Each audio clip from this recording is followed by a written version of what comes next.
From Hollywood, it's time now for... Johnny Dollar. Pat McCracken, Universal Adjustment Bureau, Johnny. Well, long time, Pat. What's on your mind? At the moment, $120,000. Hey, you're really thinking big these days. No, correction. Worrying big. Well, I guess if I had 120,000 clams, I'd worry too. Look, if we had it, I wouldn't be worrying. So who does have it?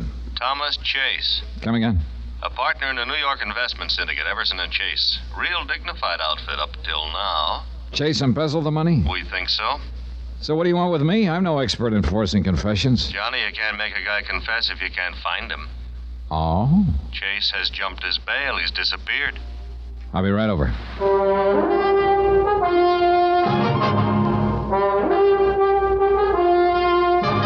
Tonight, and every weekday night, Bob Bailey in the transcribed adventures of the man with the action-packed expense account, America's fabulous freelance insurance investigator. Yours truly, Johnny Dollar.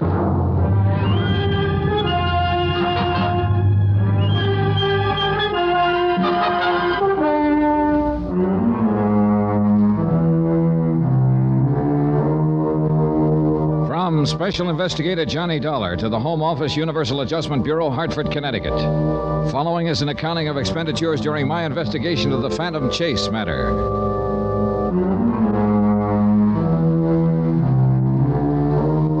Expense account item 1, $1 even, taxi from my apartment to the offices of Universal Adjustment where Pat McCracken was waiting for me, with a worried look and a handful of papers. Well, how can you figure it, Johnny? An outfit like Everson and Chase goes along for years without a blemish on the record, and then Bluey, one of them, turns sour. Well, that's what makes horse races, I guess. Yeah, that's also what gives bonding companies headaches. Yeah. What's the background, Pat? No, it's all in here. Everson and Chase, investment brokers. Real high-class clientele. Partnership? Oh, yeah. George Everson, senior partner. 42 years old. Pillar of society. Married? No, widower. Wife died 3-4 years ago. This Thomas Chase is the junior partner, then? Yeah. He's 38. He's a big fellow, clean cut. All-conference football player in college. You know, that sort of thing. Everything in his favor. Looks, personality, intelligence, ability. Why, Johnny, huh? Why a guy like that? Oh, you're asking the wrong fella. I've seen enough embezzlers, though, to know they come in all shapes and sizes. Yeah. What turns a man like that sour, anyway? Well, you know the stock reasons as well as I do, Pat. Gambling, debts, a woman. Incidentally, is Chase married? Now, that's another thing I don't get. What do you mean? I know one of the stock reasons for embezzling is another woman. If that was Chase's motive, he's nuttier than a fruitcake. Why anyone who had a wife like Lola Chase would even look at another woman is beyond me. Like that, huh? Like that. Impresses me as a real fine woman. And has got the looks to go with it. Well, you'll be talking to her. You'll see for yourself. Always a pleasure, Pat. Now, about the money that's missing, $120,000, you said. Yeah, more or less. Currency, checks, negotiable securities. Well, look, a deal like that didn't just take place overnight. It must have been going on for a long time. No doubt of it. How did Chase manage it? Well, Everson can fill you in on that better than I could. The senior partner? Yeah. Now, he's still not willing to go along with us that Chase is guilty. I think he's pretty concerned about the company name, which is understandable enough. Well, maybe he's got something. Yeah. Well, you better save yourself some time, Johnny. Meaning? Meaning you just answer me one question. All right, what is it? Would an innocent man jump bail? Expense item 2, $16.20, transportation and incidentals to New York to the office of Everson and Chase. George Everson was just as Pat McCracken had described him. Early 40s, a little gray at the temples, a healthy tan. The real solid citizen type. Handsome and, right now, unhappy. I still can't believe it, Mr. Dollar. Tom Chase, of all people.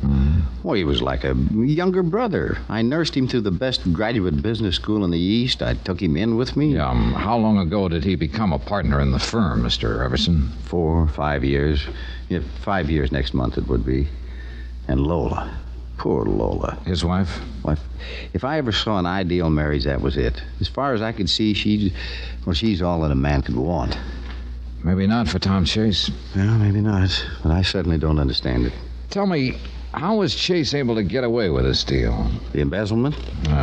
Well, to begin with, Mr. Dollar, our firm has always maintained a very fluid relationship with its clients. Frequently, we're buying or selling for them, or both, very rapidly. In a situation like that, the client places a great deal of confidence and trust in us. And we've always had the utmost of both from them. At least we did have. I see. Well, anyway, in a situation like ours, it's possible for a clever man to juggle figures. And that's what Tom Chase did, huh? Yes, I'm afraid so. You see, more and more lately, he'd taken over the personal management of some of our best accounts. Oh, sort of taking them under the wing, huh? I encouraged him to. But if I'd realized I was only putting temptation in Tom's way, well... How did you find out what he'd been up to, Mr. Everson? Well, Tom had formed a kind of pattern in his accounts. He specialized in handling those clients of ours who were primarily interested in growth investments. Growth? Long range. You know, buy and hold it for quite a while. Oh, yeah, I see. But one of those clients suddenly decided to liquidate his holdings on short notice. The account turned up short, then? Quite short. So, of course, I immediately ordered a full-scale audit. The results of that brought the district attorney's office into it. The rest, you know. Yeah. But I must say that on paper, he'd done a very convincing job. You see, now, here are the files on all his accounts. Pardon me. He'd recorded each transaction carefully and correctly and had written up memos on all of them. Mm-hmm. These memos, they in his handwriting? Yes, they are. May I take one of them with me? Yeah, certainly. Here you are. Thanks. Mr. Everson, as I understand it, Tom Chase wouldn't talk after his arrest. No, and that was the most frustrating part of it. If he'd have given us some kind of explanation, anything. But he refused to make a statement of any kind. I see. I arranged for his bail, of course, and tried to do what I could, But he jumped bail and disappeared. Yes, I'm afraid so. This was 4 days ago, I understand. Yes. All right, one more thing, Mr. Everson. Had he acted at all differently lately? Well, I hadn't noticed anything, but apparently his wife, Lola, had. Oh? Yeah, I had dinner with him a week or so before this thing happened. Lola got me off to one side for a moment and asked me if I'd noticed any change in Tom lately. Change? Yeah, she said that he'd seemed rather moody and preoccupied. Well, that made me realize that he had seemed a trifle tense around the office. Apparently, he'd told her he'd been working extra hard. Yeah, I suppose that should have been a danger sign to me, but... I was afraid so I just passed it off. I kidded her out of it. Yeah. Well, thanks for the information, Mr. Everson. It's little enough, I'm afraid. Where do you start looking at a case like this? Well, that's a good question. First, I think I'm going to have a talk with Mrs. Chase, find out all I can about her husband's habits, likes and dislikes, so on. Sometimes you pick up a lead that way. Well, you'll probably run him down sooner or later. I understand you have quite a reputation at that sort of thing. I wonder if you'd do me a favor, Mr. Dollar. Sure. As I say, you'll probably find him, and as for the money, well, I guess whatever part of it we recover, we should be grateful for. Well, that's about the size of it, I guess. But frankly, I'd rather not see Tom Chase again, unless it can't be avoided. Yeah, I understand. But there is one question I guess I'll always wonder about. Maybe you can find the answer for me. What is it? Why did he do it? Why? Expense account item 3, $12.50, cocktails and dinner for Lola Chase and myself. I figured she might relax a little more that way, and believe me, taking Lola Chase to dinner was no chore. She was everything Pat McCracken and George Everson had said she was. Tom Chase must have had some pretty powerful reasons to walk out on her. Well, Lola and I made general conversation throughout dinner. She was poised, but pretty subdued. After we finished eating, I steered the conversation around to her husband. I don't know that there's anything I can tell you that I haven't already told the district attorney's office, Mr. Dollar. But whatever information I can furnish. Well, what I mainly want to know is, what sort of person was your husband? Tom? Yeah. I guess I'm the wrong one to be answering that, Mr. Dollar. Hmm? I thought I knew Tom better than anyone in the world. But as it turned out, I didn't know him at all. Funny how you can live with someone for years and... Yeah. So when you ask me what sort of person he was, I guess I have to say I really don't know. Well, how about his hobbies, likes and dislikes, that sort of thing? Well, he liked to play golf. Uh-huh. He did some sailing. And he had quite a collection of records and an elaborate hi-fi set. Oh, what kind of records? Jazz, mostly. He used to play them by the hour. I must say, he turned them up a little too loudly for me. But then I understand that women's ears weren't built for hi-fi or something like that. Yeah, tell me, Mrs. Chase, did you notice much change in his behavior recently? Yes, I did. And it upset me. What sort of change? Well, for one thing, he became rather moody. I guess you'd call it. He seemed to have something on his mind all the time. Several times he stayed out late at night and said he was working. I see. And then there was the thing about our vacation. What was that? Well, we'd planned a little trip. But at the last moment, he told me he couldn't go. He insisted I make the trip without him. I didn't want to, but he insisted. So I finally went, alone. It was when I got back that I found out he'd been arrested. Where did you go on this trip? Martha's Vineyard. Well, thanks very much for the information, Mrs. Chase. Thank you, Mr. Dollar. You've been very kind. When and if you find Tom, well... Yes? Well, I guess I'm just foolish enough to think he still might be innocent. I took Mrs. Chase to her apartment and then went back to my hotel. The big question was where to start. What did I really know about Tom Chase? I had a picture of him and a specimen of his handwriting. I knew his hobbies. But what did it all add up to? Oh, Mr. Everson. Yeah, I'm sorry to barge in on you at this hour, Mr. Dollar. No, not at all. Come in. Thanks. Mr. Dollar, you probably think I'm crazy, and I know it's a very slim chance, but it is a chance. What are you talking about? Take a look at this newspaper. Right here. Huh? A feature article on jazz in New Orleans. This picture taken in a bar down there. The old guy with the trumpet? No, in the background. The people sitting at the bar. Look at this man right here. Oh. His face is half turned away, and it looks like he hasn't shaved for a while. Mr. Dollar, that's Tom Chase. You sure? You can't see much of his face. I know. But when you've been around a man for several years, you notice little things about him, little mannerisms. Like what? Well, look at the way he's got his head sort of cocked to one side. Now, that's just the way Tom always did when he was listening to something. And look at his hand resting on the bar like one finger was pointing at something. Wow. Now, that's the way Tom held his hand. And look, he's got one leg sort of drawn up. That is exactly the way Tom used to sit at a bar. Oh, but Mr. Everson, any number of men, and that picture isn't too clear. I know. Maybe it's just a crazy, wild idea. But, Mr. Dollar, I'll bet on it that man is Tom Chase. Crazy, wild idea? Maybe not. But it took less than a second to mentally flip a coin, and it came up New Orleans.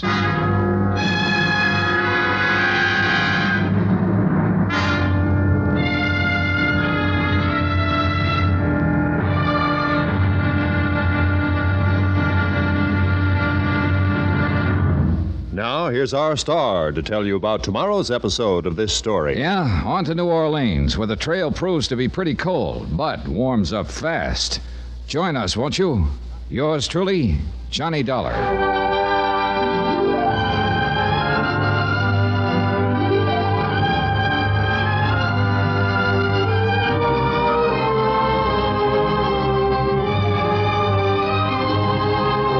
Yours truly, Johnny Dollar, starring Bob Bailey, is transcribed in Hollywood. Written by Robert Reif, it is produced and directed by Jack Johnstone. Be sure to join us tomorrow night, same time and station, for the next exciting episode of Yours truly, Johnny Dollar. Roy Rowan speaking.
From Hollywood, it's time now for Johnny Dollar. George Everson, Mr. Dollar. Oh, yes, Mr. Everson. I've been thinking, I could have been wrong last night. You mean about the newspaper picture of the bar in New Orleans? Yes, that man in the background of the picture, the way he sits, the way he holds his hands and his head, it's so like Tom Chase. Yeah, that's what you told me last night. Yes, but this morning, well, you know, things always look different in the morning. After all, we can't see very much of his face in the picture. It might be just a wild goose chase. Well, I've been on plenty of them, believe me. But I've been thinking, too, Mr. Everson. Tom Chase embezzled $120,000 from your firm. New Orleans would be as good a place for him to hide as any. Besides which, his wife told me he was very fond of jazz, and there's certainly plenty of that down there. And you really think it might be a possibility? My plane leaves for New Orleans in an hour.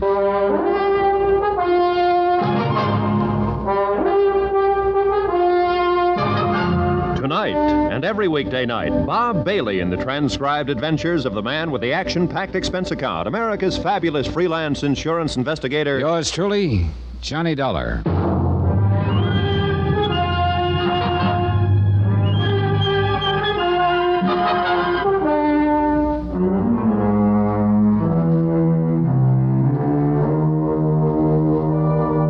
From Special Investigator Johnny Dollar, location New Orleans, Louisiana, to the Home Office, Universal Adjustment Bureau, Hartford, Connecticut. Assignment, the Phantom Chase Matter. Expense account continued. Item 5350, cab fare to the airport. George Everson was waiting for me at the passenger ramp. I'll tell you, Mr. Dollar, before I came out here to the airport, I called the insurance company you represent in this investigation. Oh? I told them if this trip to New Orleans did turn out to be just a wild goose chase, that I would assume your expenses. Oh, well, that's very considerate of you, Mr. Everson, but it isn't necessary. Now, an investigation's an investigation. My company's willing and anxious to exhaust all the possibilities. And from what you tell me, it's a good possibility that Tom Chase is hiding in New Orleans. Well, I hope so. Say, look, I've still got a minute or two before my plane loads. I want to make sure I've got all the facts straight. All right. Tom Chase was your junior partner. He began to specialize in those clients of yours who made long-term investments. Right. One of them decided to sell out suddenly, and you discovered there was a lot less in his account than there should have been. You ordered an audit and found that other accounts of Tom's had been juggled, too, to the tune of $120,000. Roughly. He was arrested but wouldn't talk. He got out on bail, then jumped his bail and disappeared. Yes? All right. His wife, Lola, says that for some time before that, he was moody and tense. Well, look, I didn't mention this to her, but I will tell you. Do you have any reason to think that Chase was interested in another woman? No reason at all. Good Lord, Mr. Dollar, with a wife like Lola, a man would be out of his mind to even think of anyone else. Well, I'm just mentioning a possibility, Mr. Everson. Yeah, I know, and I suppose that always is a possibility in embezzlement cases. But I certainly hope not in this one. The whole thing's been hard enough on Lola as it is. Yeah, did you tell her about the newspaper picture and that I'm going to New Orleans? No, I decided not to mention it to her for the present. I didn't want to get her hopes up. Although heaven knows she doesn't have much to hope for under the circumstances. Yeah. Oh, well, my plane's loading. Well, so long, Mr. Everson. Yes, best of luck, Mr. Dollar. I'll be waiting for word from you. Don't count on much. Oh, people have hit the jackpot on the first nickel. I know. But oftener than not, they turn up 3 lemons instead. Expense item 6, $114, transportation and incidentals to New Orleans. I checked in at a hotel and headed for the quarter. It hadn't changed much. Maybe a little more neon here and there. But the same streets, the same lattice work, the same noises. Then, as I was walking along the sidewalk, something came hurtling down through the air at me. I jumped to one side. It was a basket at the end of a rope. A man from a little grocery store came out, put some food in the basket, and the lady in the upstairs window hauled it up again. No, the quarter hadn't changed much. It was after dark when I located Ace's Castle, the bar that had been shown in the New York newspaper. There weren't many people inside. A few couples scattered around, a single or two at the bar, the bartender. And over in one corner, a small band making slow, sad music. I went over to the bar. Evening, sir. Hi. Scotch and soda, please. Okay. A little slow tonight, huh? It's early. It'll pick up. Here you are. Thanks. This is the bar that was in the New York newspaper picture, isn't it? Yes, sir. This is the place. That must have been good for business, huh? Tourists. This isn't a tourist spot. What kind of a spot is it? People from around the street here come in, have a drink or two, nurse their own private troubles or forget them, and listen to Pops. Pops? Pops Harker, the old man over there with the trumpet. Oh. Hey, he plays like he means it. He does. Do you mind taking a look at this newspaper picture? So what about it? Well, this guy in the background sitting at the bar there. Yeah? Know him? Not particularly. What do you mean, not particularly? A lot of guys come in here. Should I know all of them? All right, here. Here's a front view of the man I'm looking for. Recognize him? Afraid not, sir. Afraid I can't help you. Ever hear the name Tom Chase? Chase? Not that I remember. This man in the newspaper picture, is his name Tom Chase? Well, could be. I'm not sure. Well, if he's around the street somewhere, you'll probably run into him sooner or later. How do you figure? People on the street don't leave it much. Oh, world of its own, huh? I suppose. Sort of an upside-down world, but a world, I guess. Seems to be what they want. So you think if my friend Tom Chase is here on the street somewhere, he's liable to stay here? Most of them do. Then it looks like you're going to have a steady customer for a while. We can always use him. Why don't you go talk to Pops, the old boy playing the trumpet there? He's got quite a memory.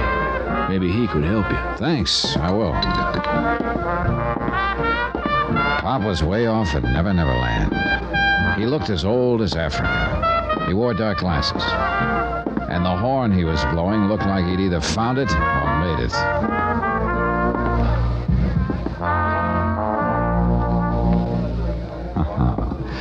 Real cool, Pops. Thank you, Daddy. Me and the boys just warming up. That was a warm-up? Oh, it ain't what it used to be. We'll still hold up for a while, I guess. I think it will. Yeah, you talk to that horn real pretty. It when the horn talk back to counts, Daddy. Hey, look, maybe you can help me, Pops. You got troubles? In a way. I'm looking for somebody. Oh, lots of people got troubles, Daddy. No, that's not quite what I mean. It's a fellow named Tom Chase. Ever hear the name around here? Chase? Yeah, there was a side man in Chicago once named Tom Chase. No. In the 20s it was. No, sorry, wrong Chase. The one I'm looking for is under 40. Only Tom Chase I remember was the old one. You been around here much? One you looking for? Maybe. What kind of voice he got? Oh, I don't know. Why? I remember voices. If I heard his, maybe I'd remember it. Well, look, I can do better than that, Pops. I got a picture of him right here. That don't do me no good. Why not? I'm blind, Daddy. Basin Street boys.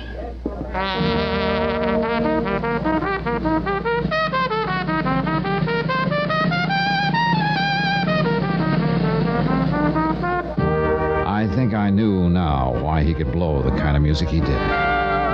It had to make up for a lot of things. I guess it was the only way he could see.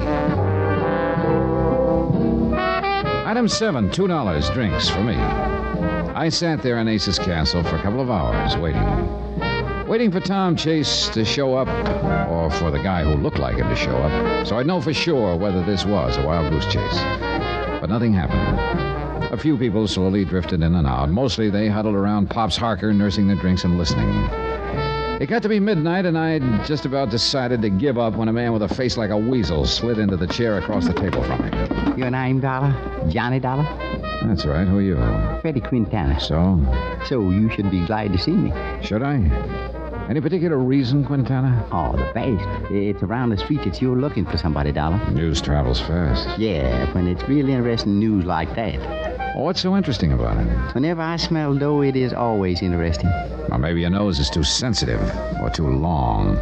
There was no mention of money. Look, I've been around, Dollar. Oh, I don't doubt that. Yeah, a lot of people who float around the street and the quarter don't want to be found. Oh? So a guy comes looking for somebody, it usually costs him a little money to find him. I see. And you looking for a guy named Tom Chase. So? So, I think I got him pegged. Where is he? Oh, not so fast, Dollar. Not so fast. First we talk money, You're wrong there, Freddie.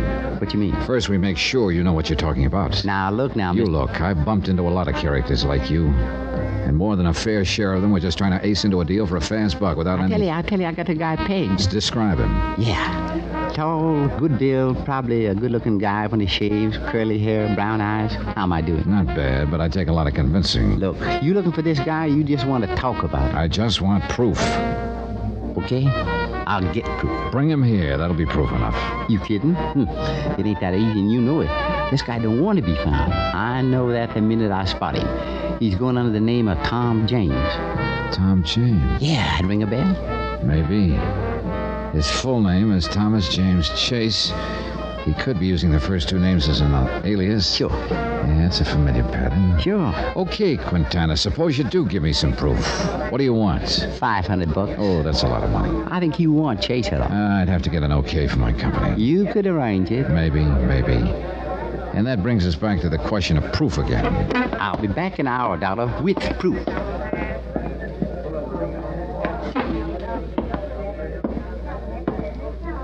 Daddy, Yeah, what is it, Pops? that man you was talking to, he's a bad one. Oh? I can tell in his voice, Daddy. Yeah, I know what you mean. You don't want to mess around with a bad one like that. Unfortunately, he could have something I need. Is that the reason? Oh, well, maybe not a good one, but it's part of my job. Maybe you got yourself the wrong kind of job then, Daddy. You know, Pops, sometimes I think you're right.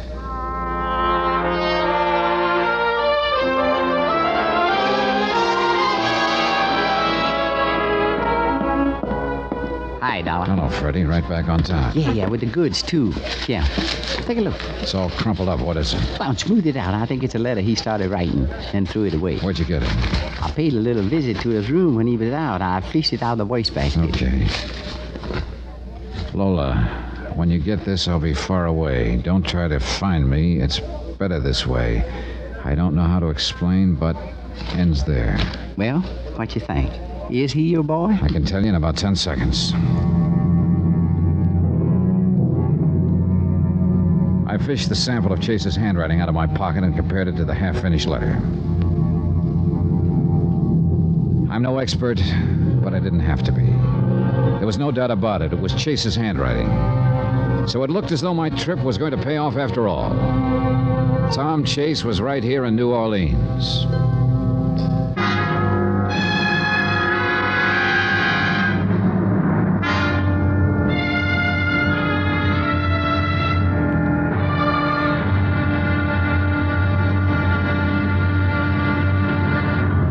Now, here's our star to tell you about the next exciting episode of this story. There's a little game of chance called Dealer's Choice. Fine. Until the dealer gets dealt out. The hard way. Join us, won't you? Yours truly, Johnny Dollar.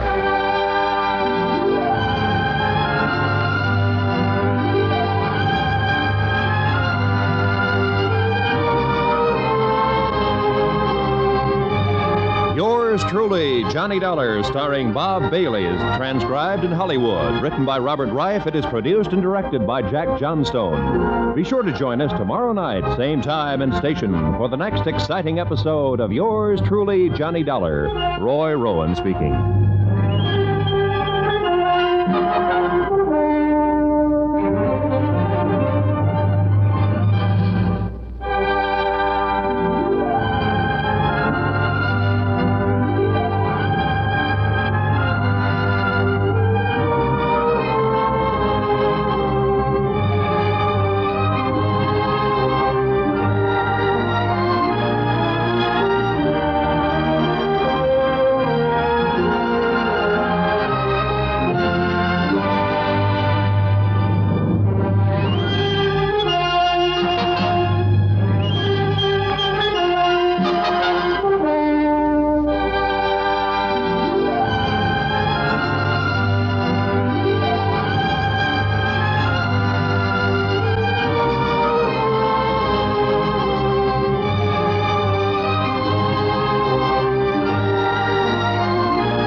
From Hollywood, it's time now for... Johnny Dollar. Brady Quintana, Dialer. Where you been, Quintana? You were supposed to contact me again later last night. Yeah, look, this is a complicated deal. It takes time. What's complicated about it? I'm looking for a guy named Tom Chase. You claim he's here in New Orleans under the name Tom James. For $500, you'll tell me where he's hiding. Sure, but the problem is he is hiding too good right now. I think you're stalling. You saw that letter of his last night, didn't you? Yeah, it's Chase's handwriting, all right. I'll find him again by tonight. You know that bar we met in? Ace's Castle. Be there at 10 o'clock tonight with the dough. Okay, but you'd better produce, Quintana. I don't have much time. If Chase finds out I'm trying to put the finger on him, neither will I.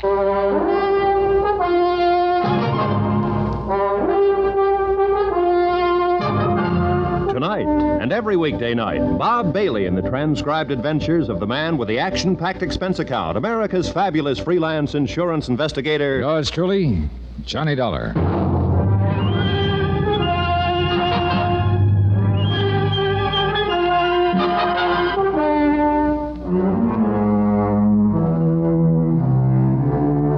From Special Investigator Johnny Dollar, location New Orleans, to the Home Office, Universal Adjustment Bureau, Hartford, Connecticut.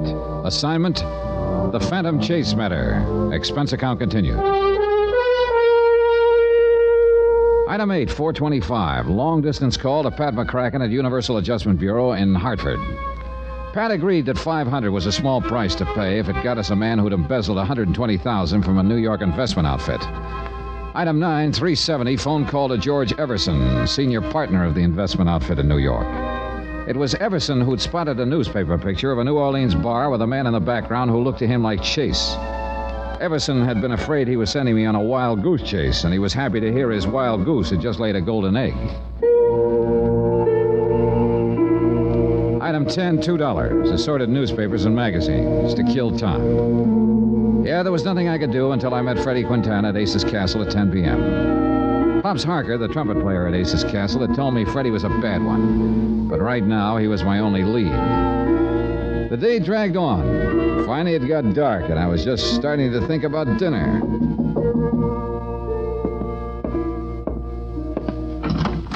Hello, Johnny. Lola Chase. May I come in? Well, yeah, sure. Come on in. Well, what are you doing here, Lola? I thought you were in New York. George Everson told me about your phone call to him this morning. That you think Tom is here in New Orleans. Well, yeah. Everson said he hadn't told you about the newspaper picture before because he didn't want to get your hopes up. I know. He explained. I got a plane down here right away. Yeah. Well, I'm not sure that was a good idea, Lola. I doubt very much if there's anything you can do. I thought if you do find Tom, if I could just talk to him, maybe I could get him to see that the only thing for him to do is give himself up and return the money. Oh, I wouldn't count on that. Johnny, I had to come. He's still my husband. Yeah.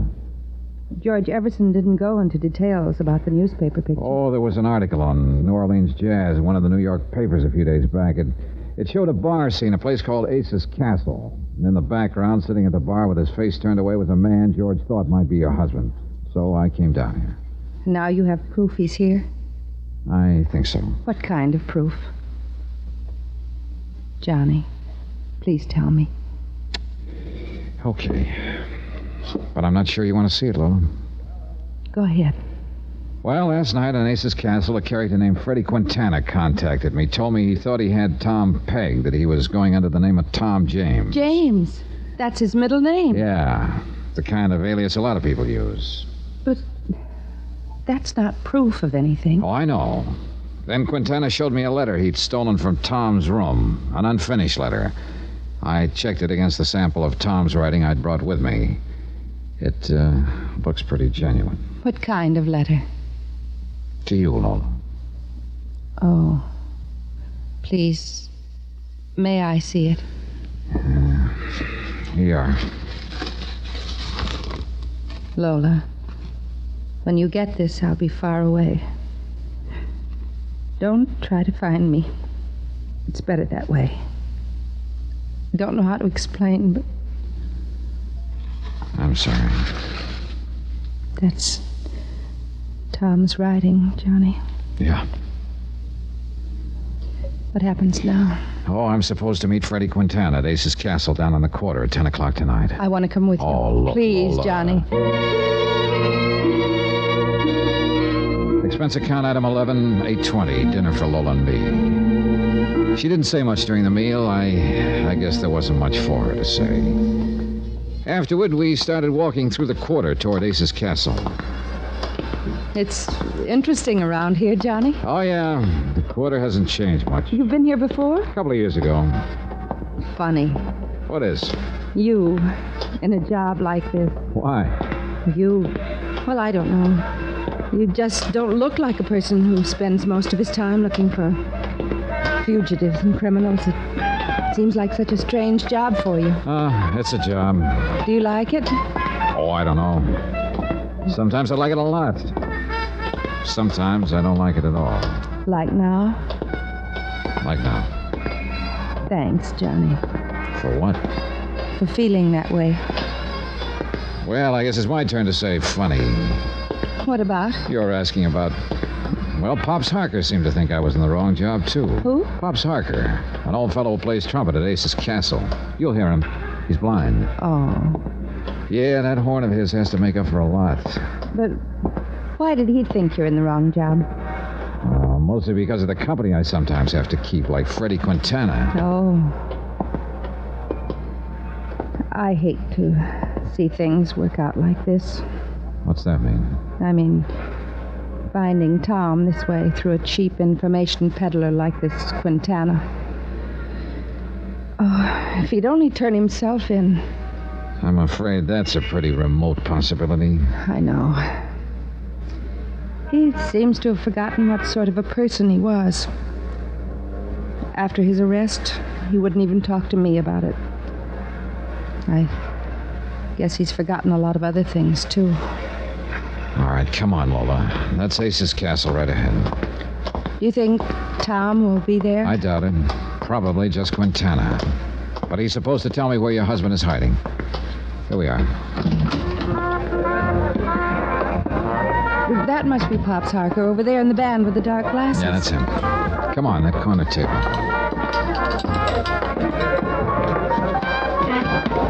This is the place in the newspaper picture? Yeah. Yes. I can believe Tom's been here. He loved this kind of music.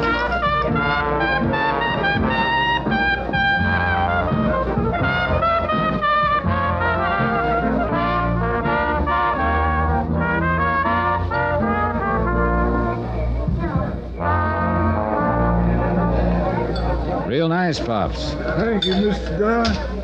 How you doing? Oh, pretty good. Johnny, I thought you said he was... He is. He recognized my voice. You still messing around with that mean one, Daddy? Freddie Quintana? Afraid I have to, Pops. I'm not enjoying it particularly. Well, you stick to the good ones, Daddy. Don't mess with the bad ones. Gossiping about me, Pops? Oh, Quintana. Oh, why don't you keep your face in that horn and out of other people's business? Take it easy, Quintana. That's all right, Mr. Dollar. I'll still be blowing away this here horn long after some folks quit breathing. Yeah, sure. Who's the dame, Dollar? Don't worry about it, Freddie. Let's just say she's with me. Okay. Don't be so touchy. Okay to talk? Go ahead. It's all set. Oh, yeah, I got this chase on ice for you. He thinks I'm arranging passage for him on a boat out of here with no questions asked. That's cruel. Easy, Lola. Business is business. Where is he now? Now, let's not get nosy, sweetie. Cut the smart talk, Freddie. My, you are in a pretty nasty mood tonight, Dollar. Yeah, so just stick to business, huh? Okay. Here. Now, here's the address of my rooming house. Chase gonna meet me in my room at midnight. You be there in a few minutes before. And Dollar, be sure you bring a dough. You be sure you bring Chase. He's in the bag. See you at midnight. Oh, what a horrible person. Yeah, he's sure not the best. Johnny, let me go with you at midnight. I don't think that'd be a very good idea, Lola. Please. Why? Just say I'm pretty foolish, I guess. I just want to see him once more. Look, why don't you... I know it won't do any good, but after you take him, I probably won't see him again. He wouldn't see me before. He probably won't afterwards, but just to see him once more. Lola, I don't know what good I'd like to go back to my hotel and rest now, but please pick me up before you go to Quintana's room. Johnny? Okay, Lola. 11:45. This is the address, Lola. Quintana's rooming house. It's an awfully shabby place. The perfect spot for Quintana. What time is it? 5 minutes to 12. All right, let's go in.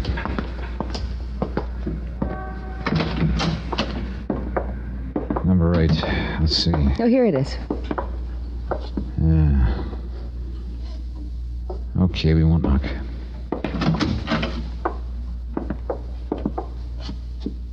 There's nobody here, Johnny. Well, we're a little early.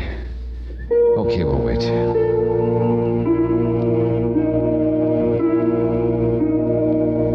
So we waited. 15 minutes went by. Half an hour. Do you think he was just playing some sort of fiendish joke on us, Johnny? I've been stood up on deals like this before. But Lola wasn't used to it.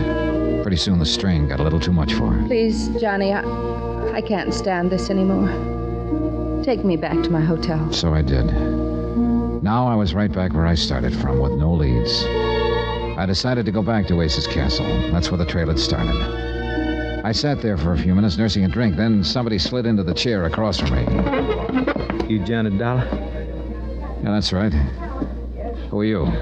Lieutenant LaFleur, New Orleans Police. Ah. Well, what can I do for you, Lieutenant? How long you been here, sir? A few minutes. Oh? Weren't you in here early? Yeah. What time you leave? A little after 10. Why? Where'd you go? To see somebody who didn't show up. Look, Lieutenant, what's this all about? You don't mind, just answer the questions, huh? Who was this, somebody you went to see? A character named Quintana. I was supposed to meet him in his room. What do you want to see him by? Well, that's a sort of a long story. Look, here's my card, Lieutenant. Jones investigator, huh? You mind come with me, Mr. Dollar? Oh, where to? Out back. Was there a woman with you earlier, huh? Yes, Mrs. Lola Chase. I took her back to a hotel before I came back here again. I see. End of the alley here. What's this all about, Lieutenant? Go ahead, Dollar. Take a look. There were 2 policemen and a photographer in the alley, over near a doorway. I moved in close. A man was sprawled there, face up. Freddie Quintana. And he didn't look mean and nasty anymore. Just real tired. Real dead.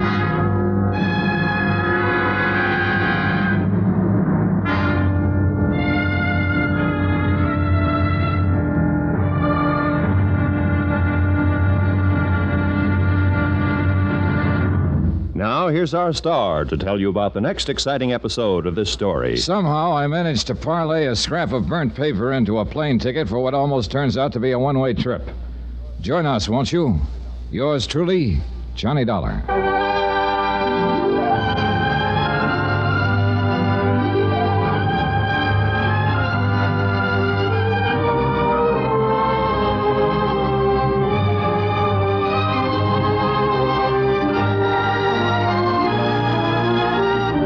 Truly, Johnny Dollar, starring Bob Bailey, is transcribed in Hollywood. Written by Robert Wright, it is produced and directed by Jack Johnstone. Be sure to join us tomorrow night, same time and station, for the next exciting episode of Yours Truly, Johnny Dollar. Roy Rowan speaking.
From Hollywood, it's time now for Johnny Dollar. This is Lieutenant Lefebvre, New Orleans Police. Morning, Lieutenant. Anything new on the Freddie Quintana murder? Yes. Oh? You. What?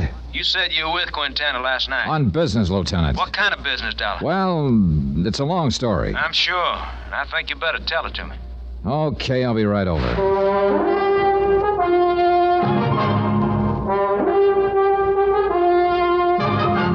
Tonight and every weekday night, Bob Bailey in the transcribed adventures of the man with the action-packed expense account, America's fabulous freelance insurance investigator. Yours truly, Johnny Dollar.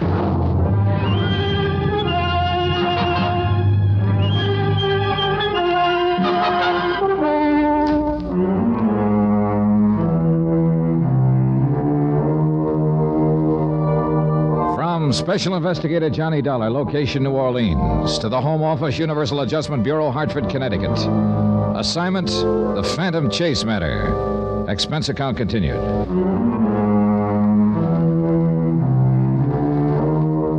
Item 12, $1.20 cab fare from my hotel to police headquarters where Detective Lieutenant Lefebvre was waiting for me. All right, Dollar, now what's it all about? Lieutenant, it's mainly about Tom Chase, alias Tom James. Chase? James? Who's he? Former junior partner in the investment firm of Everson & Chase in New York City. Chase embezzled $120,000 from the firm. It's not very easy to do. I know, but he was real smart about it. George Everson, the senior partner, explained how Chase had done it. You see, he specialized in long-term investments. Oh, people that buy and hold on, huh? Yeah, that's right. Chase juggled the accounts, and over what must have been a period of many months, he siphoned off a total of $120,000. Mm-hmm. How'd Everson find out about it? Oh, one of their clients suddenly decided to sell out. His count wasn't as fat as it should have been, huh? That's right. Everson immediately ordered an audit. The total shortage was discovered, and the DA's office moved in. Did Chase make any kind of statement? No, none at all. He just clammed up. Everson tried to get him to explain, and so did Chase's wife, Lola. But he wouldn't say anything. Everson raised bail for him, and Chase promptly jumped bail and disappeared. Mm-hmm. You know, I've heard stories like this before, Doc. Yeah, sure. Open and shut embezzlement. Anybody find a motive? Well, we're just guessing at that. Could be any one of the standard ones, I guess. Gambling debts, maybe? Oh, I don't know. As far as we can determine, Chase didn't do any gambling. Of course, you never really know. Huh? What about a woman? Well, now that's probably closer to it. Although I'm like George Everson. If it was a woman, I don't get it. Why not?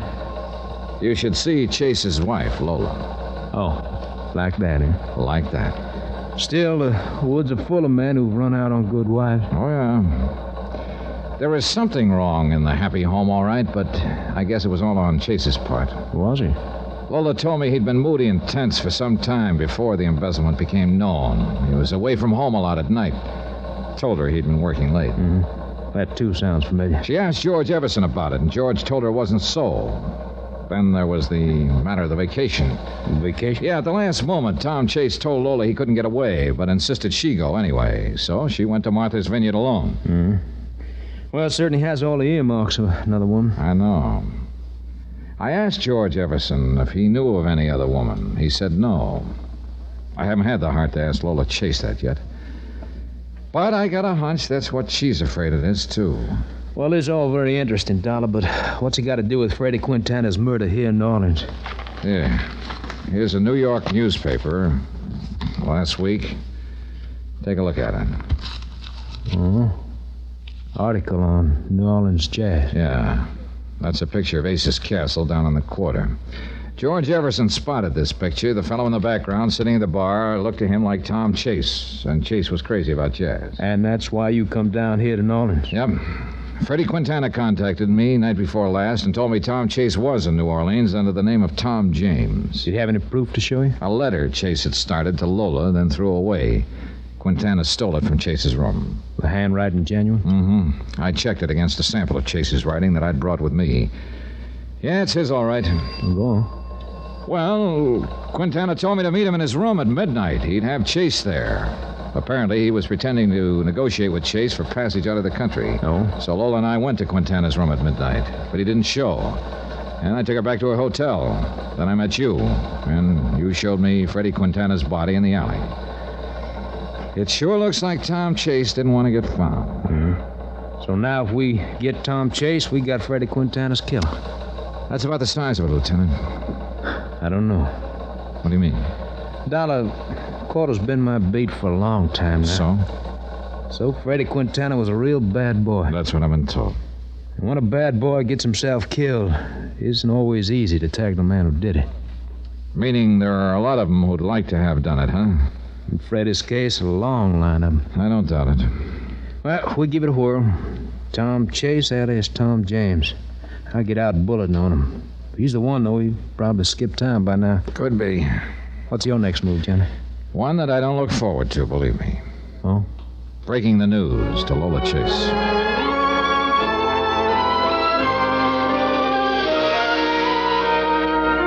I just won't believe it, Johnny.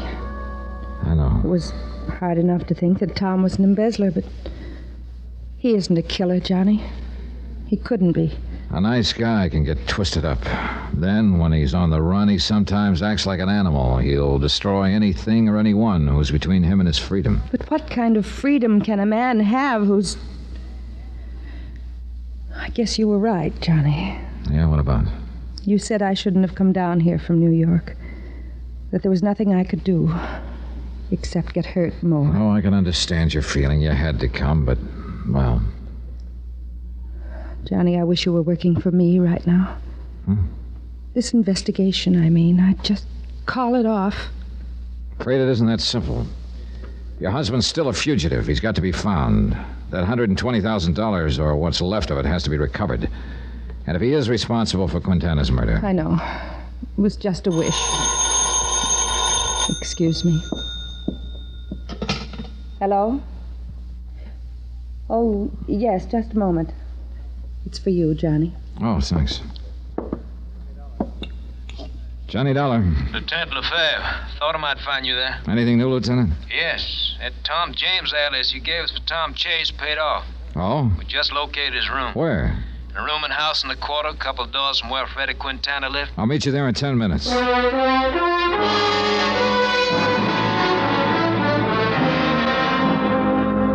Expense account item 13, $3. Cab fare from Lola's hotel to the rooming house in the quarter.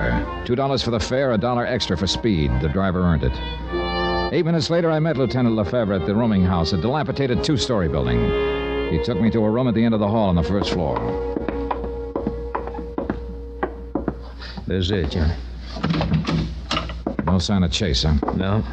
We're keeping a stakeout on the room just in case, but I doubt if he'll be back. His clothes are gone. Looks like he left in a hurry, Lefebvre. Yeah. Take a look over here. Well, some charred pieces of paper. We fish them out of the wastebasket. That's a mistake amateurs usually make, burning stuff in a wastebasket. No draft. That's right. Some of it's not completely burned. See if any of it makes sense to you. Well, this one looks like part of a letter. This one... Yeah. Yeah, this one pegs Chase all right. Looks like a little piece of an envelope. Mm-hmm. Could be he'd brought part of the money down here in it. You see, you can still read part of the letterhead in the upper corner. Everson and... The full name is Everson and Chase. That's the name of the firm. Chase was the junior partner. Yeah. Well, that makes it pretty clear that Tom James and Tom Chase are one the same. Did he rent the room under the name Tom James? That's right. Haven't got any of the details yet. There's no manager here. Vacancies are handled by a rental agent down the street. I see. Here's another charred fragment I can't figure out. Here, take a look. There's writing here. And just some numbers. Looks like a 12 and a 23. Mm-hmm. Mean anything to you? 12, 23. An address, maybe? Possibly. But that's not much help. What address? Oh, well, if I get any bright ideas, I'll call you. I'm going to pay a visit to that rental agent.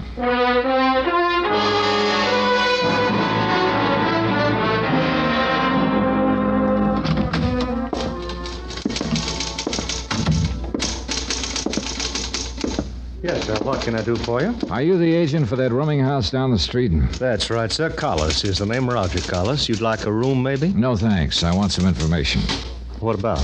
Well, you rented a room some time ago to a man named Tom James, I believe. Well, let me see. I'll have to look it up. We keep all the rentals in this here book, and it ought to be... Yeah, here it is. Oh, yeah.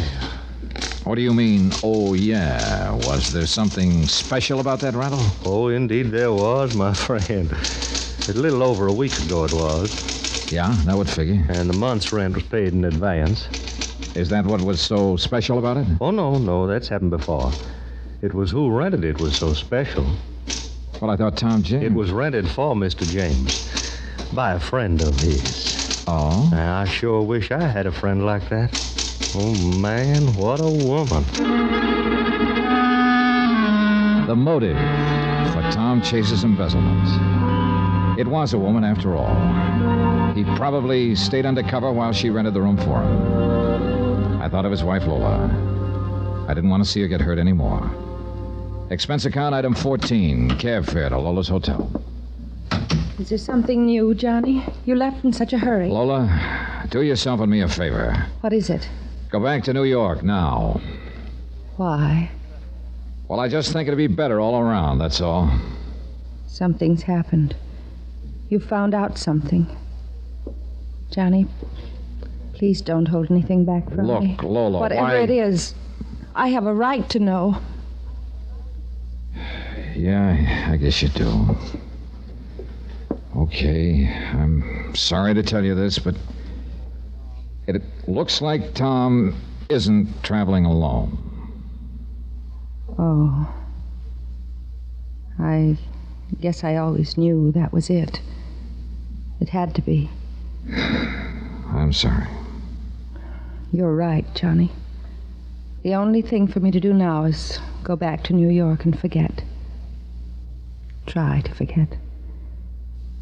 Thanks for everything, Johnny. Item 15, $3 even, drinks for me. But they didn't take the bad taste out of my mouth. Lola, heading back to New York alone, and Chase, heading who knew where with 120 grand and not alone. I thought of that scrap of charred paper with the numbers on it, the one we'd found in his room. 12, 23. They could mean anything or nothing. Finally, I gave up trying to make sense out of it and picked up the evening paper. News section, not much of interest. Sports, the comics, the weather, harbor news, Harbor news. Ship arrivals and departures. 12, 23. Could that be the time of departure of a ship and the pier number? From Pier 23 at 12, maybe? Sure, it sounded like a long shot. But I had a strong hunch the trail might not be as cold as I'd thought.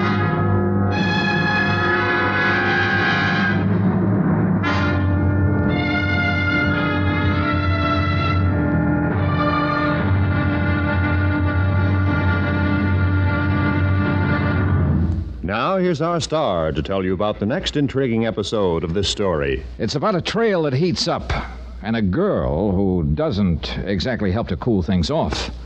Join us, won't you? Yours truly, Johnny Dollar.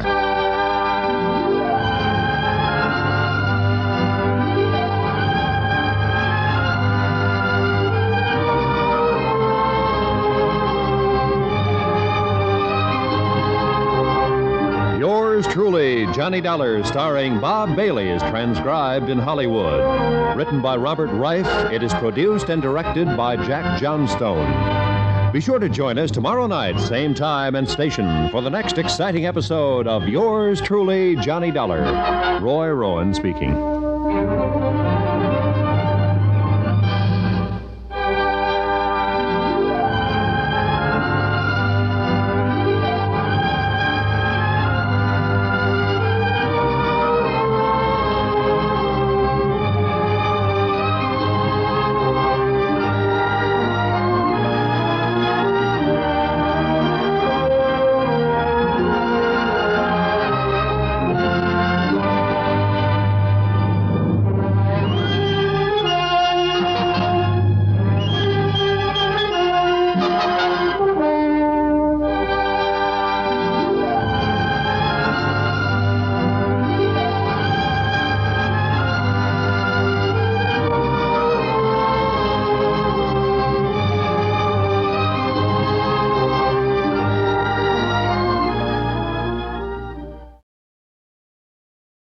From Hollywood, it's time now for Johnny Dollar. Lieutenant Lefebvre, New Orleans Police, Johnny. I was out when you called. Lieutenant, I think I've got a new lead on the whereabouts of Tom Chase. I could use a new lead. Let me have it. That room he leased under the name of Tom James. Remember that charred paper we found in the wastebasket? Sure. Stuff he tried to burn after he took off in a hurry the night of Freddie Quintana's murder. We could make out two numbers written on one scrap of paper. 12 and 23. Haven't been able to figure out what they mean, though. Neither had I, until I happened to look at the harbor news in the newspaper. Yeah. You think those numbers could refer to a ship sailing? Pier 23 at 12 o'clock, maybe? Could be, Johnny. Sure could be. I'll go to work on it. Maybe I have something by the time you get here. Lieutenant, I'll be there in 10 minutes.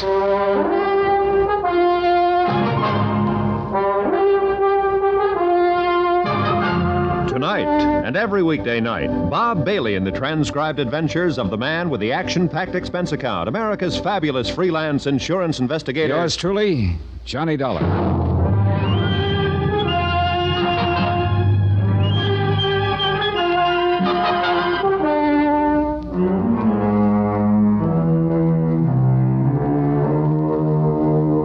From Special Investigator Johnny Dollar, location New Orleans, to the Home Office Universal Adjustment Bureau, Hartford, Connecticut.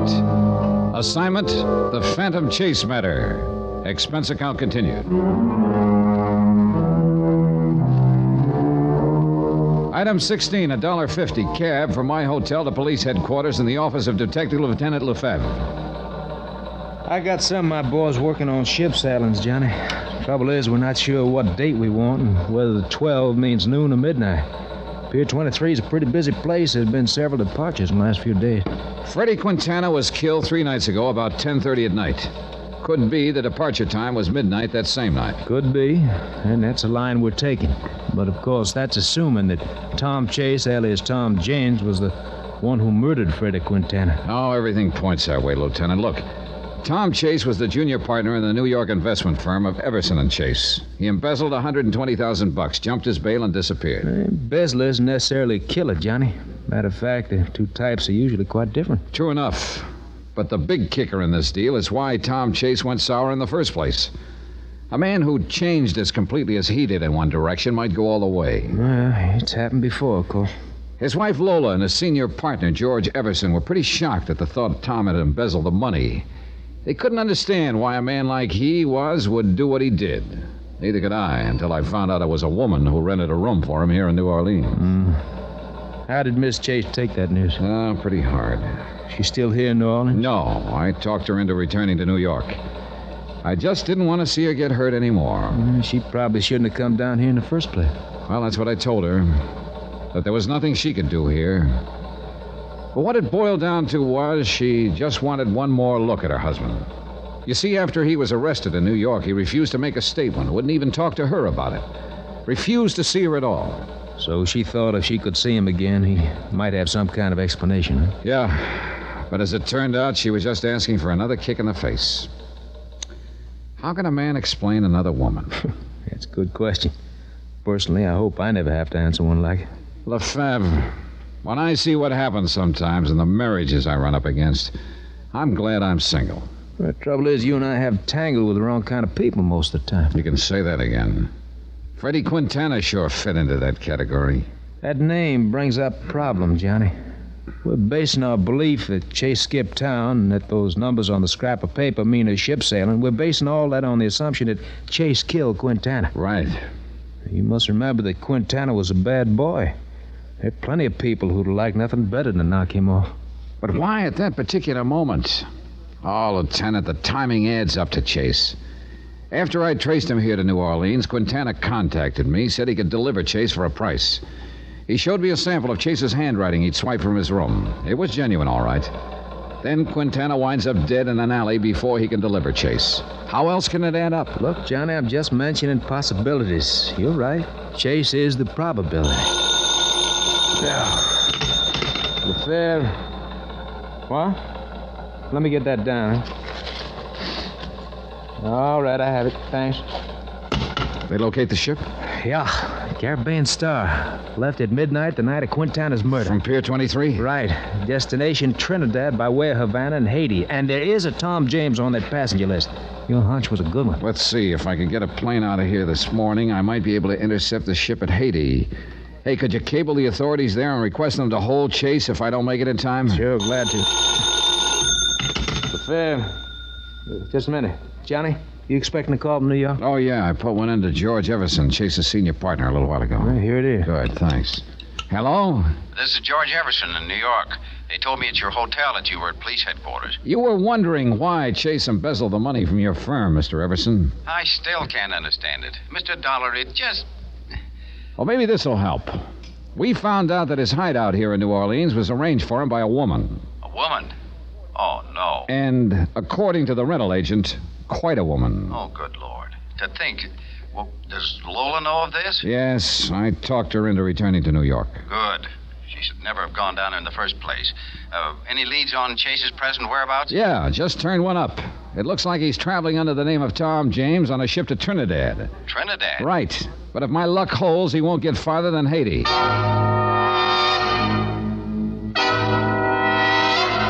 Expense account item 17, $134.40. Transportation from New Orleans to Port-au-Prince, Haiti.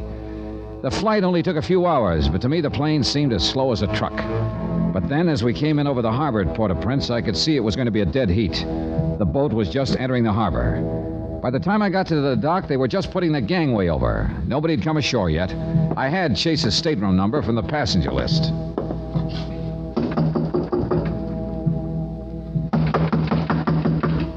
Okay.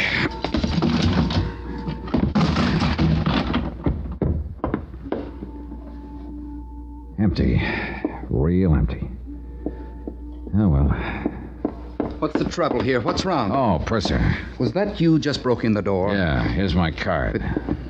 Insurance investigator. But really, Mr. Dollar, the door... Don't worry. I'll take care of it. Right now, I'm more interested in the man who used to be behind the door. What? He was going under the name of Tom James. Oh, yes, Mr. James. Well, where is he? I'm afraid I wouldn't know, Mr. Now, look, Dollar. this is no time for games, Percy. But I don't know where he is. I came aboard just as the gangway went down. Nobody could have come ashore. Do you mean here at Port-au-Prince? Wait a minute. Are you trying to say he got off at some other port? Our first stop. Havana? That'd be 2 days ago. That's right, Mr. Dollar. Oh, well, that's just great. I bust my neck to meet the boat for nothing. Look, so he got off in Havana. You have any idea where he was heading? None whatsoever. Well, that just about does it. He did ask me where the airline's office in Havana was. Airline's office, thanks. Expense account item 18, $8.40. Long distance call to the Havana Police Department. They put me through to a Lieutenant Escobar. Si, Senor Dollar? Hey, look, Lieutenant Escobar, I'm an insurance investigator from the United States. The United States? But the operator said you are in Haiti. Well, yeah, that's right. You see, well, let that go for a moment. I'm after a fugitive, an embezzler named Tom Chase, also known as Tom James. Chase? James? Yes, I wonder if you'd check the airlines at Havana and see where he bought a ticket to, then call me collect. I thought he was going to Trinidad, so I came as far as Haiti, where I found out here he got off in Havana. Trinidad? Haiti, Havana? Senor, if you will permit me, you sound a little confused. If I do, senor, it's because I am. There was nothing I could do after that except sit in Port-au-Prince and twiddle my thumbs. I wasn't at all sure I'd be hearing from Lieutenant Escobar again, or if I did, whether he'd have a lead for me. But 2 hours later, he called back, and he did. About your friend, Senor James, or Senor Chase, I'm not sure which. Let's not start that routine again, Lieutenant. James will do. See, 2 days ago, the Senor James bought a plane ticket here in Havana. Where to? Barbados. Barbados? See, the British West Indies. Yeah, I know where it is. Oh, brother, he really gets around. Now, let me see if I have this thing straight, Senor. You thought he was going to Trinidad, so you went to Haiti. Well... But instead he came to Havana, so he went to Barbados. Well, you see... No, Senor, I am sorry, but it still does not make sense. Don't worry about it, Lieutenant Escobar. It does to me. Just accept my thanks for the lead. Someday I'll sit down and write you a letter about it. Item 19, $143. Transportation and incidentals from Haiti to Barbados.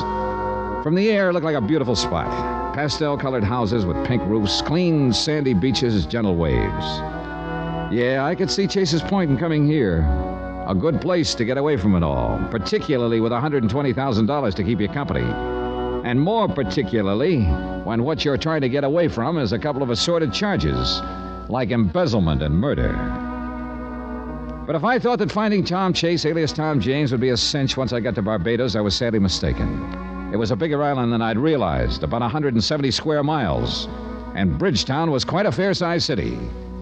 I checked in at a hotel, then made the rounds of all the others, inquiring about Chase, but I got nowhere. Item 20, $1, 2 drinks, while I brooded in the hotel bar over the fact the trail had gotten cold again. But by the time I'd got that through my head, I saw the prettiest sight I'd encountered all day. A girl. And unless I was very much mistaken, she was heading for my table. You're Johnny Dollar? Sure am. I'd like to talk to you. Sit down. Thank you. Cigarette? Please.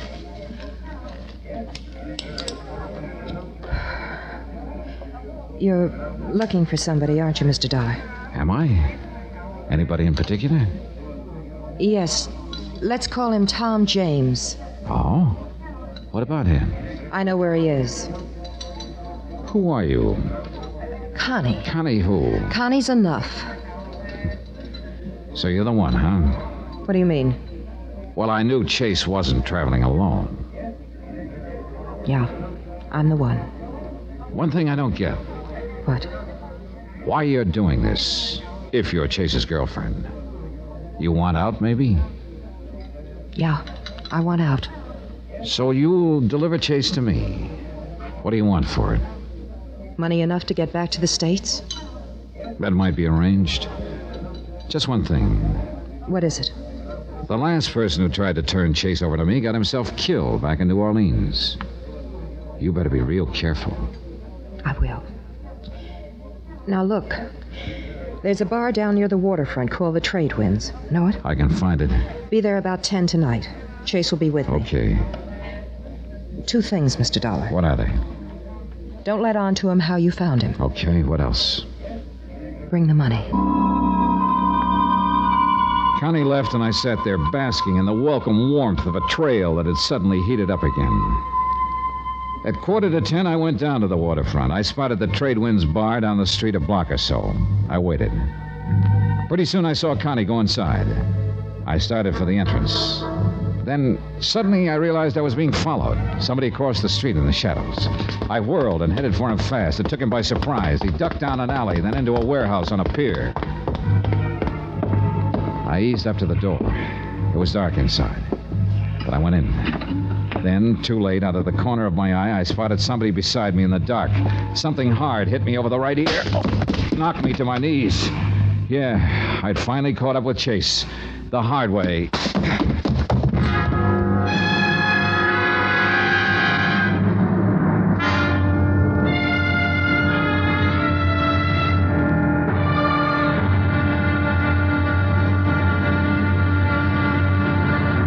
Now, here's our star to tell you about the next exciting episode of this story. Next, a small fishing boat, a deserted island, and a man waiting there for me. A man with a gun. Join us, won't you? Yours truly, Johnny Dollar.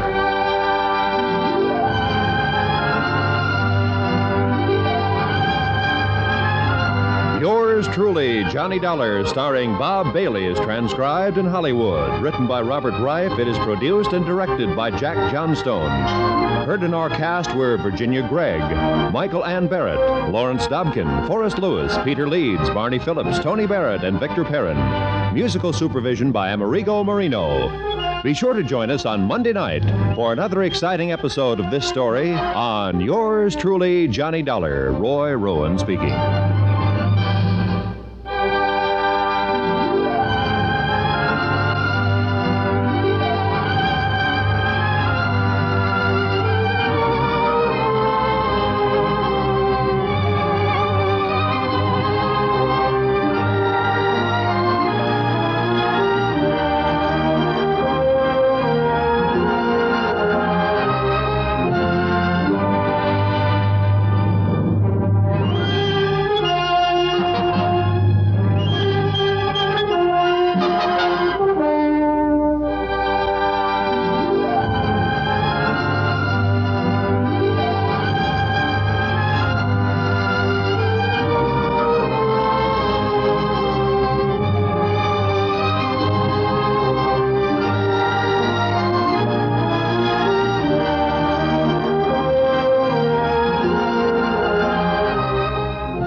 From Hollywood, it's time now for Johnny Dollar. This is Connie, Mr. Dollar. Well, you're about the last person in the world I thought I'd be hearing from. What do you mean? I waited for you last night at the Trade Winds bar, but you didn't show up. No, I got delayed on the way by a hit over the head in a warehouse on a pier. What? No, don't tell me that surprises you. Of course it does. Look, that whole routine of yours yesterday about telling me where Tom Chase is hiding was just a decoy so he could get me down there and try to finish me off. If that night watchman hadn't come along when he did, I'd still... I don't know what you're talking about. Want to prove that? Yes, but how? By opening up and telling me what this is all about. Where are you now? Downstairs in the lobby. I'll be right down.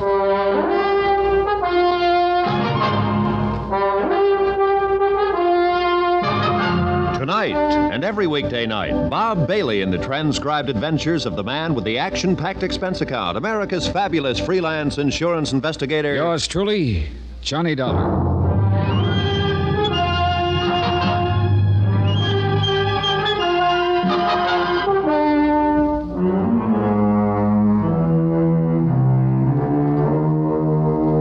From Special Investigator Johnny Dollar, location Barbados, British West Indies. To the Home Office, Universal Adjustment Bureau, Hartford, Connecticut. Assignment, the Phantom Chase matter. Expense account continued.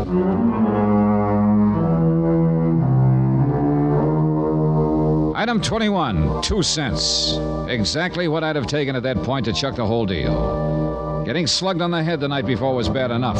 But when I got down to the lobby that morning and found that Connie was nowhere in sight, I realized I was right back where I started from, which was nowhere. I went over to the desk. Yes, sir? Hey, look, a girl just phoned me from the lobby. Did you see her?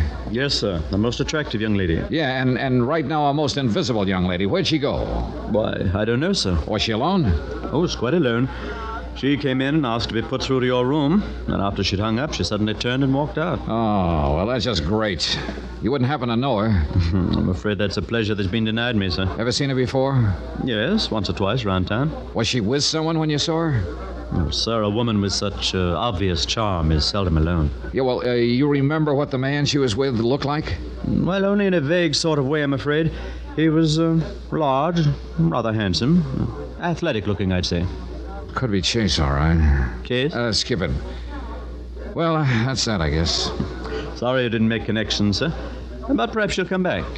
I'm not counting on it. A long time ago, I learned that in my job, it's always a good idea to keep in contact with the local authorities. So I decided to visit the Colonial Police. As of the moment, I needed a shoulder to do a little crying on. The shoulder in this case turned out to belong to an Inspector Whitsett. Let me see if I have this thing straight, Mr. Dollar. This chap you're looking for, Tom Chase, embezzled some money from the New York investment firm in which he was a junior partner. Yeah, that's right, Inspector. Everson & Chase was the firm. $120,000 was the amount. My goodness, Chase must be rather clever, swindler. Yeah, and pretty speedy, too. He's kept 2 jumps ahead of me all the way. And you think he's traveling under the name of Tom James? I'm sure of it. In New Orleans, a man named Freddie Quintana told me Chase and James are one and the same and showed me some handwriting to prove it. That Chase eluded you in New Orleans? Yeah. Quintana was going to turn him over to me for a price, but then he turned up dead in an alley. So your friend Chase is dangerous as well as clever. Why, you do have your problems, don't you? A bucket full of them, Inspector. And now you think that this Chase or James is hiding here in Barbados? Well, I'm pretty sure of it. You see, he left New Orleans in a hurry after Quintana's murder. Understandably. But he burned some papers, not completely, and we found one with some numbers on it. They turned out to be about a ship sailing. I intercepted the ship at Haiti, but learned that Chase had gotten off in Havana. I see. The Havana police found out for me that he'd bought a plane ticket here to Barbados. And so here you are. Well, I must say you're persistent. Oh, yeah. But so far it's gotten me one big nothing. I thought my luck had changed when I met Connie last night, but apparently that was just a decoy. Connie? Yeah, here. Here, I've written down a description of her. I'd sure appreciate it if you could help me find her. Yeah.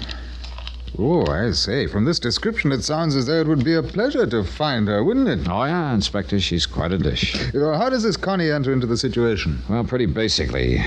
You see, nobody up in New York could figure out why Chase had turned sour.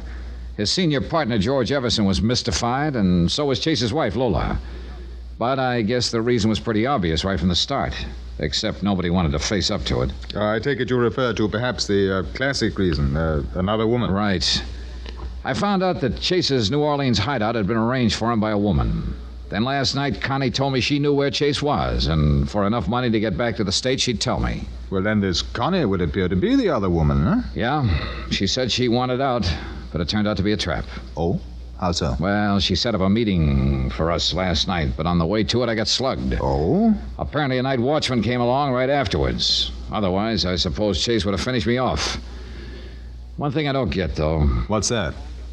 Well, why would Connie call me from the hotel lobby this morning, then duck out before I could get downstairs? Was she alone when she left? According to the clerk, yes. Oh, I know what you're thinking, Inspector. Could be she still wanted to go through with the deal, but spotted Chase closing in, so she ducked out. Something like that. Well, Mr. Dollar, it would appear you're stymied unless you can find Connie again. Stymied? Inspector, I'm scuttled.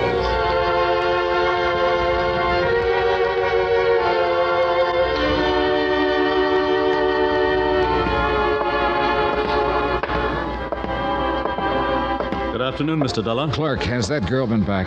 And the one you called, Connie? Yeah. No, sir. I've been keeping an eye out for her here in the lobby, but I've seen no sign of her. No calls or messages for me, huh? No, sir. If I see her, of course, I'll get in touch with you immediately. You'll be in your room? No, I'll be at the Trade Winds bar. The Trade Winds? Well, that's one of the waterfront bars, isn't it, Mr. Dollar? That's right. It was none of my business, sir, but I would be just a bit careful if I were you. Now, what's that supposed to mean? Well, that part of town, sir, it's not the best. Oh, you're telling me. I got hit over the head down in that part of town last night. And now you're going back there? Real glutton for punishment, huh?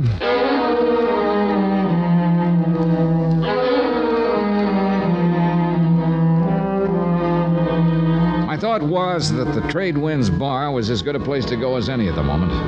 Connie had wanted me to meet her there last night. If she really was on the up and up, she might try to contact me there again.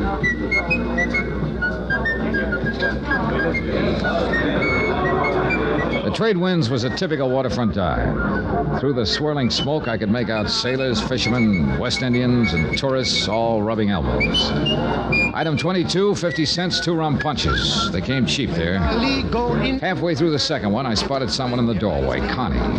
But then she saw me and ducked out fast. So she didn't want to contact me, but I sure wanted to contact her. I went out the side door. My hunch was right. She was trying the alley. I stepped in front of her. Let go of me. Oh, no, baby. Just stay put. Stay Please. put. I don't know what this is all about. Honest, Mr. Now, Dollar. look. This is no time to start playing coy. Where's Chase? I don't know. Come on. Please, you must believe me. I should never have come to you in the first place. I'm not Chase's girlfriend like you think. Oh, try again, sister. Really, I'm telling the truth, Mr. Dollar.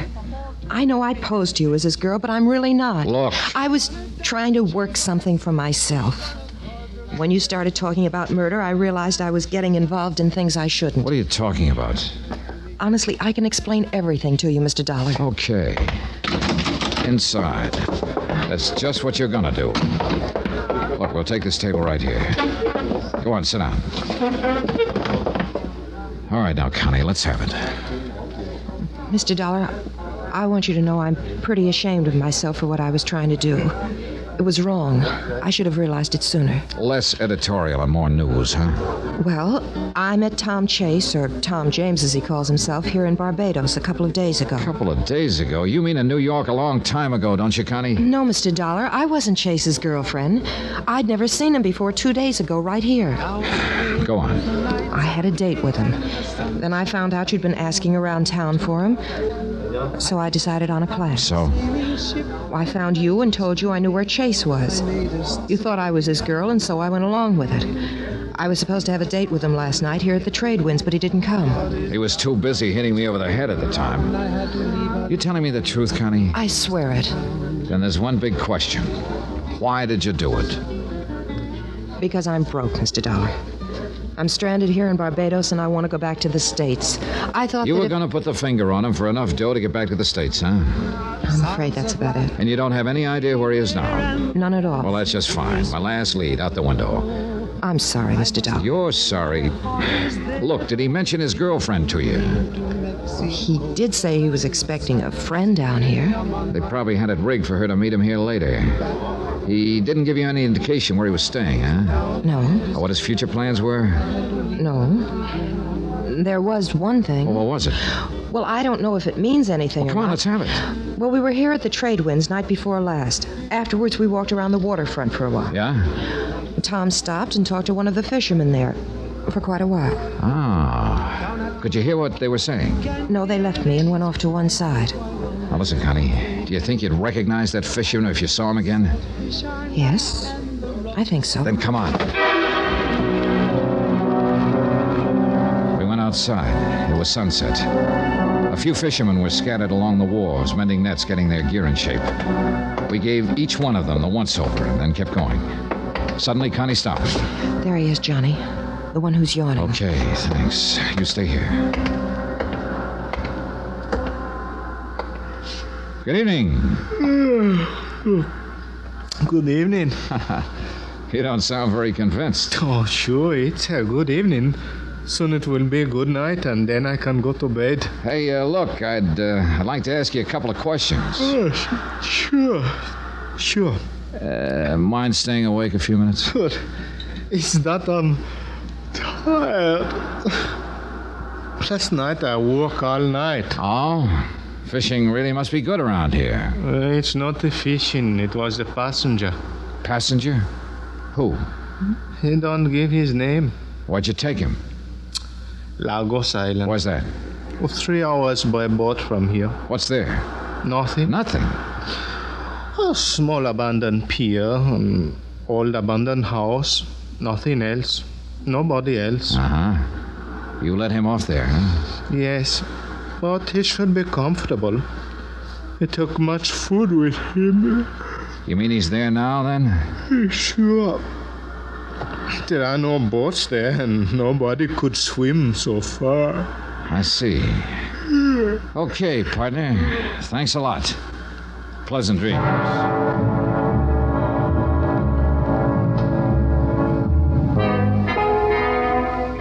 At this point, it looked real easy, and I began to wonder if it wasn't a little too easy.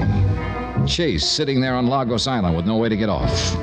All I had to do was hire myself a boat and go pick him up. I looked at the fisherman. He smiled at me politely. I looked back at Connie. She smiled too.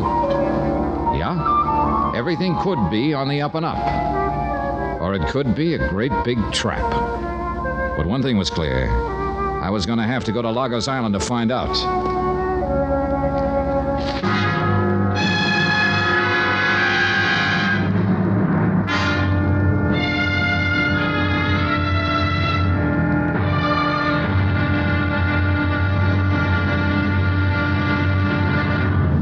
Now, here's our star to tell you about the next exciting episode of this story. Getting to the island of Lagos? Easy.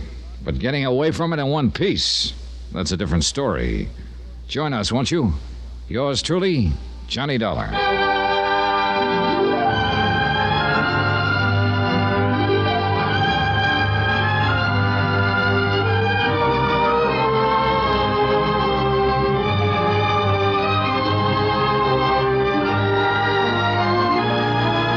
Yours truly, Johnny Dollar, starring Bob Bailey, is transcribed in Hollywood. Written by Robert Wright, it is produced and directed by Jack Johnstone. Be sure to join us for the next exciting episode of this story on Yours truly, Johnny Dollar.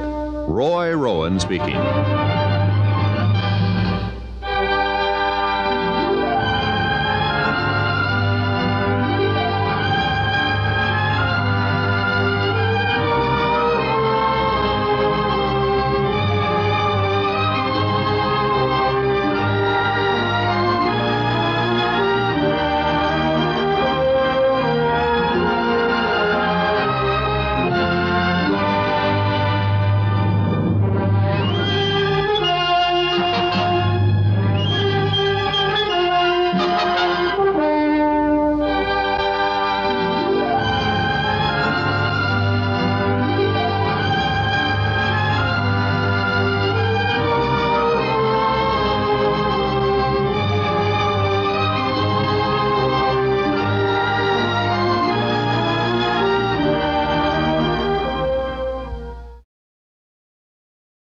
From Hollywood, it's time now for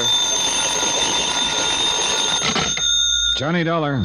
This is Lola Chase, Johnny. Lola, where are you? At a hotel over at Mirasol Beach. Mirasol Beach, you're here in Barbados? Yes.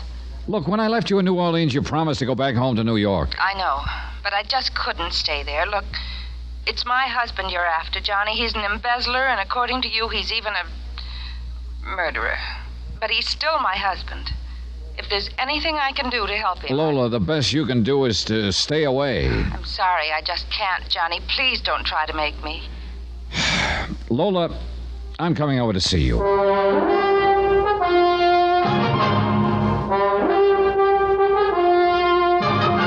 Tonight, and every weekday night, Bob Bailey in the transcribed adventures of the man with the action-packed expense account, America's fabulous freelance insurance investigator. Yours truly, Johnny Dollar.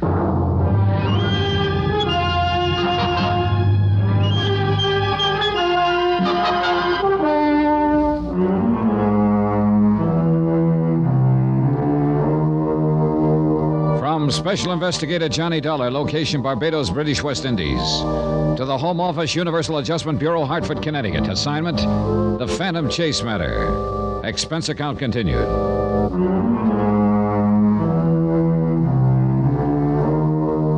Item 23, $1.20 American cab fare to Lola's Hotel at Mirasol Beach. She was waiting for me on the terrace. Please don't be mad at me, Johnny.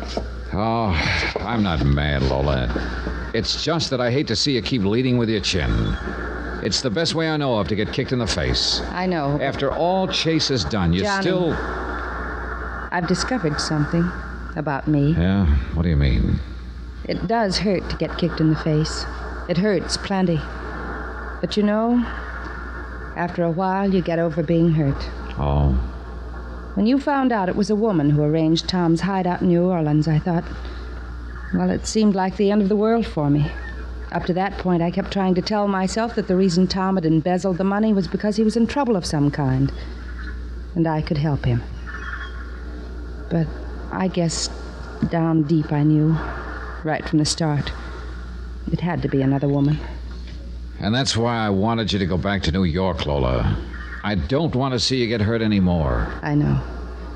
But, Johnny, I don't think I can be hurt anymore. Yeah, well, I wouldn't count on it. I mean it. When I found out there was another... It ended a lot of things for me. And one of them was the way I used to feel about Tom. You're over it now? Well, not completely, of course, but things are different with me now. Then I still don't get why you came down here. I still want to help Tom if it's humanly possible, don't you see? Let's say I feel obligated to because of the way things used to be. Does that make sense, Johnny? Yeah, I guess so. Well, I gotta be going now, Lola. It looks like your husband is holed up on an island about 3 hours from here. Is he all right? I wouldn't know. I haven't been close enough to find out. Except once. And that once got me a lump on the head. What do you mean? Oh, I ran into a girl named Connie. Thought she was Tom's friend. She offered to locate him for me. I guess he was following and caught up with me down at the waterfront. He attacked you? Yeah. Then it turned out the girl was only trying to promote herself a trip back to the States. She knew I was looking for Chase. She'd had a date or two with him, so she saw a chance to make some money. But how did you find out where Tom's hiding? The girl heard him talking to a fisherman. She pointed him out to me. He told me he'd taken Chase to Lagos Island. Now, if that fisherman's on the level, it looks like the case is just about wound up. And if he isn't? It could be another trap. But with luck, I should be back by dark with your husband. I'll be waiting, Johnny.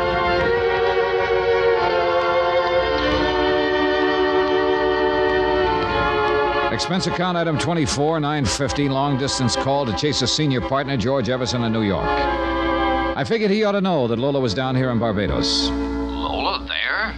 Why, Mr. Dollar, I thought she was right here at home in New York. No, she just arrived this morning. Yes, but this is no good having her there. It just means more pain for her.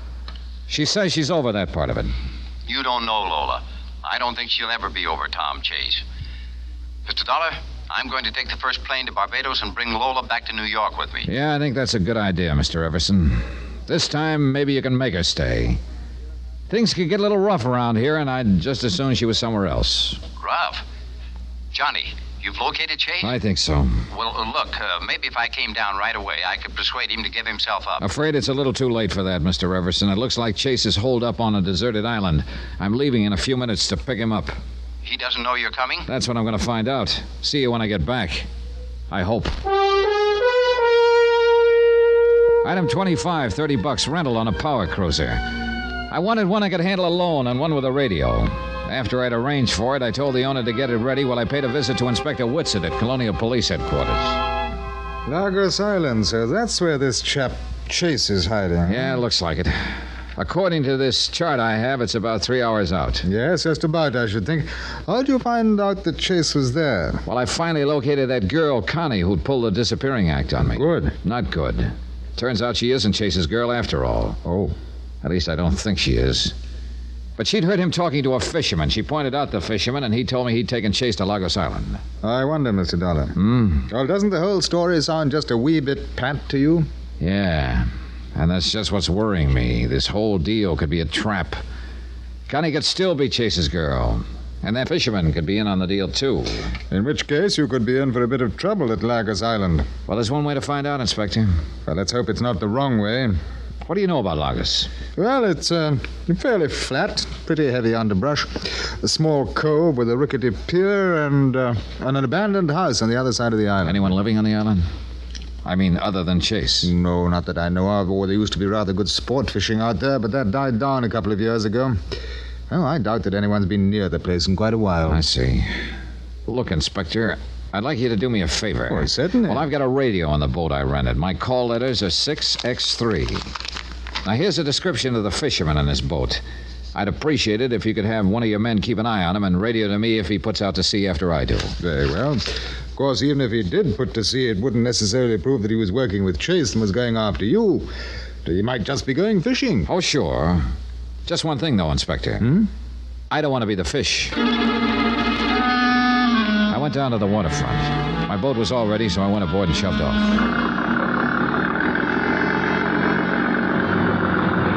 Once out of the harbor, I set my course for Lagos Island. The boat was equipped with a rig for lashing the wheel in position, sort of an automatic pilot. So I snapped it in place and started down into the cabin.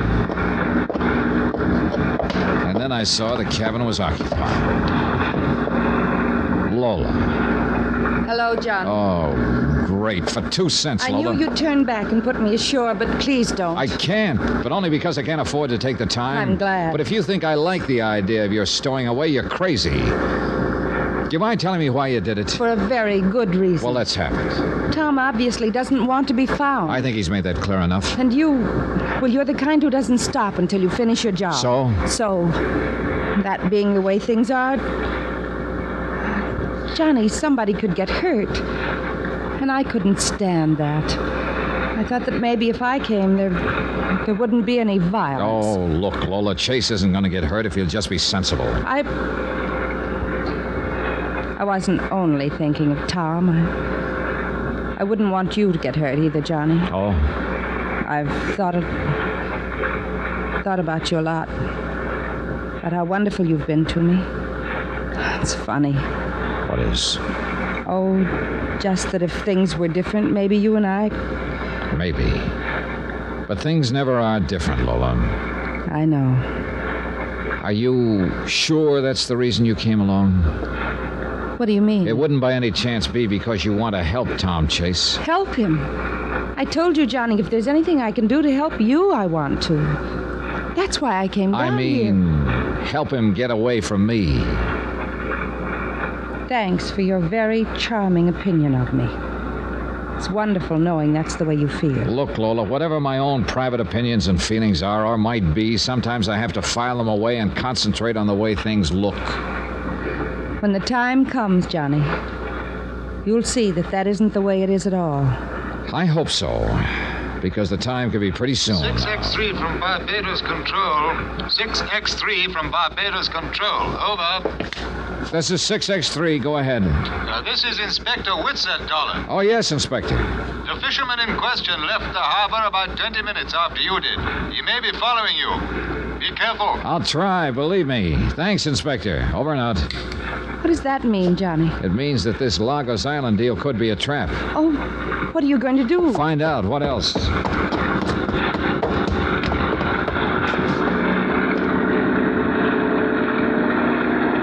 We kept going. A couple of hours later, we sighted the island. There was no sign of life, and I headed for the rickety pier. There was nobody in sight, so we went ashore. Inspector Whitsett had said the house was on the other side of the island, so we started through the underbrush. It's awfully dense in here. Yeah, it sure is. How far is it across the island, Johnny? Oh, about a mile, I think. Is there anything over there? A deserted house, although it's probably not deserted now. Easy through here. This stuff is pretty rough going. Look, if Tom won't give himself up, will you let me talk to him? Oh, I don't know. I'm not going to take any chances with you, Lola. You mean you still think I might try to help him escape? I mean, he could be pretty dangerous right now. Oh, he'd never turn on me, Johnny. Don't count on it. I remember a guy named Freddie Quintana who tried to turn him in back in New Orleans. Freddie wound up dead. No, I still can't believe Tom had anything to do with that. He's not the type. Johnny! Get down. You were saying, Lola? Where did it come from? Who knows in this underbrush? Come on, down in the gully. He's shooting wild. He mustn't be able to see us. What do we do? Work our way along the gully and keep as quiet as possible. Maybe we can spot him from the other end. Careful now. Johnny, your gun. You're not going to try to shoot him. You think he's trying to shake hands with us? Oh, but... Be quiet, will you? It's thick in here. Can you see anything at all? No, nothing. Hold it a minute. Let's mesh. Not a sound. Now, look, you'd better stay right here, Lola. This is a fairly sheltered spot. You'll be safe. What are you going to do? Track him down. Johnny, how do you know it's Tom out there? I don't. But whoever it is sure not hanging the welcome mat out for us. I'm funny that way, Lola. I don't like getting shot at. Now, you stay here. But, Johnny, do as I say. Still wild. That came from a different direction, it sounded like. Yeah, from behind us. Toward the beach. Well, they must have circled around us. Hey. What's the matter? The beach. Oh, brother, is this a sucker play? What do you mean? He's heading for our boat. Come on. We took off through the underbrush, heading for the beach. It was slow going. Vines kept grabbing our legs. The footing was bad. Then we finally came out into the opening. I saw my hunch was right. He'd started the boat and was pulling away. By the time we got to the pier, he was heading out to sea, out of range. He turned and looked back at us over his shoulder. Johnny, it's Tom. It is Tom!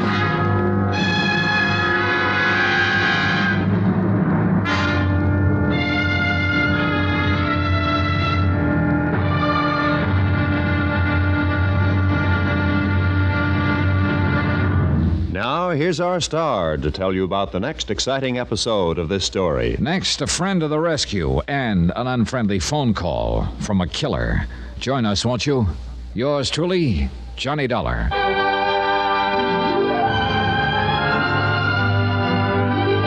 Yours truly, Johnny Dollar, starring Bob Bailey, is transcribed in Hollywood. Written by Robert Wright, it is produced and directed by Jack Johnstone. Be sure to join us for the next exciting episode of this story on Yours truly, Johnny Dollar. Roy Rowan speaking.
From Hollywood, it's time now for Johnny Dollar. Boy genius. Oh, look, Johnny, don't blame yourself. We come here to Lagos Island to pick up Tom Chase, so what happens? He circles around behind us, grabs a boat, and takes off. But how could you help it? I should have figured what he was up to. He was all alone here on the island, no way to get off. So we obligingly show up in a boat. He pins us down in the underbrush with a few wild shots while he works his way around to the boat. Well, one thing I got to admit, Lola, your husband's no dummy. Please, Johnny, I'd just as soon not be reminded of Tom's cleverness. Embezzlement, murder, escape. If that's cleverness, I don't want any part of it. Oh, if he'd only turn himself in. Oh, fat chance of that. Maybe if he goes back to Barbados, we can find him there and persuade him. You're overlooking one small detail, Lola. Huh? You and I are now in the same spot Tom Chase was. We're alone on this island, and there's no way off.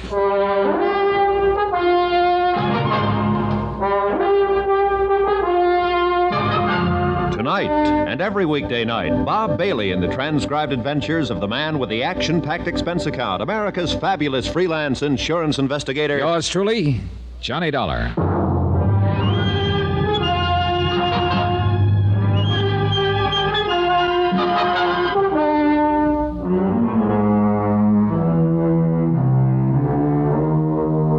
From Special Investigator Johnny Dollar, location Lagos Island, 3 hours by boat from Barbados in the British West Indies. To the Home Office, Universal Adjustment Bureau, Hartford, Connecticut. Assignment, the Phantom Chase matter. Expense account continued.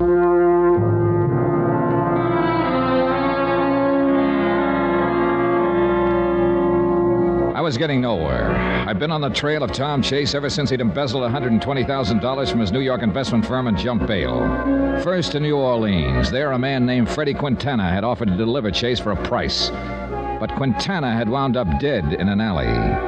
Obviously, Tom Chase didn't want to be delivered.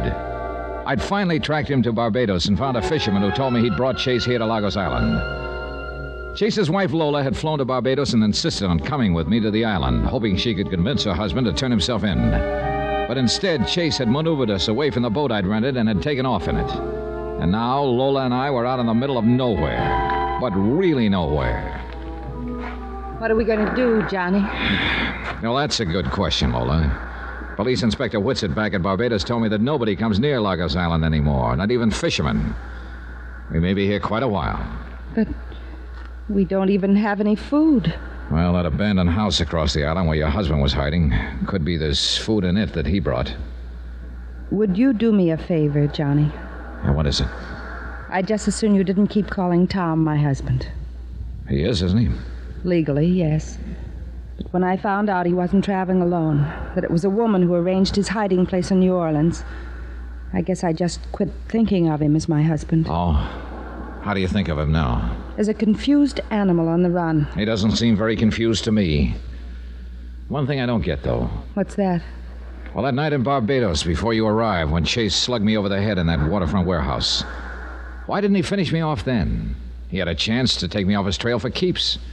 And today, here on the island, those shots of his were plenty wild. Johnny, I keep telling you, Tom is no killer. Look, why don't you... I know, he's an embezzler running away from the law, but I can't believe he killed that man Quintana in New Orleans. Can't believe or won't believe? Won't believe, I guess. Yeah. Well, I'm going to build a fire here on the beach. It's just possible a boat might pass near enough to the island to see it. It's funny. The way things work out. Oh? The timing is always so bad. What do you mean? Oh, you and me here.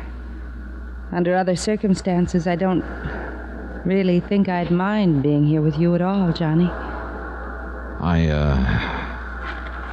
I think I'd better start building that fire. We collected a pile of driftwood and brush and touched a match to it. Then we went across the island to the house where Chase had been hiding out. It was a pretty rickety affair, but he left some food. After we'd eaten, we went back and built the fire higher. Then we waited. The hours dragged by, and I was sure Chase was getting farther and farther from me all the time. But there was nothing I could do about it. Finally, I guess I dozed off. Johnny. What is it? What? Look, coming around the point out there. A boat. Come on. Let's get out where they can see Not us. so fast, Lola. What's the matter? That could be the fisherman who brought Chase here. If he's working with Chase, maybe he's coming here to try and finish us off. Johnny, do you think... Oh, hey, wait. That's a police boat. Yeah, it's Inspector Whitsitt. Oh, thank heaven. Come on.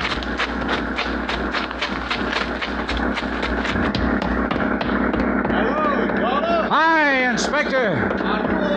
Yes, Inspector, yes. Yeah, aside from getting shot at a couple of times. Had a bit of a go, eh? Pretty one-sided go. Oh, Inspector, you're the most beautiful sight we've seen all day. Oh, well, thanks, old man. When I couldn't raise you by radio, I decided to come and have a look-see. Where's Chase? Who knows? He pinned us down in the underbrush with a few shots while he circled around behind us and took off in the boat. I see. I wonder. What? About halfway here, I saw a boat in the distance. It was too far away for me to see who was in it. Which way was it heading? Back towards Barbados. Then let's get this boat cranked up, Inspector. Maybe we've got a chance after all.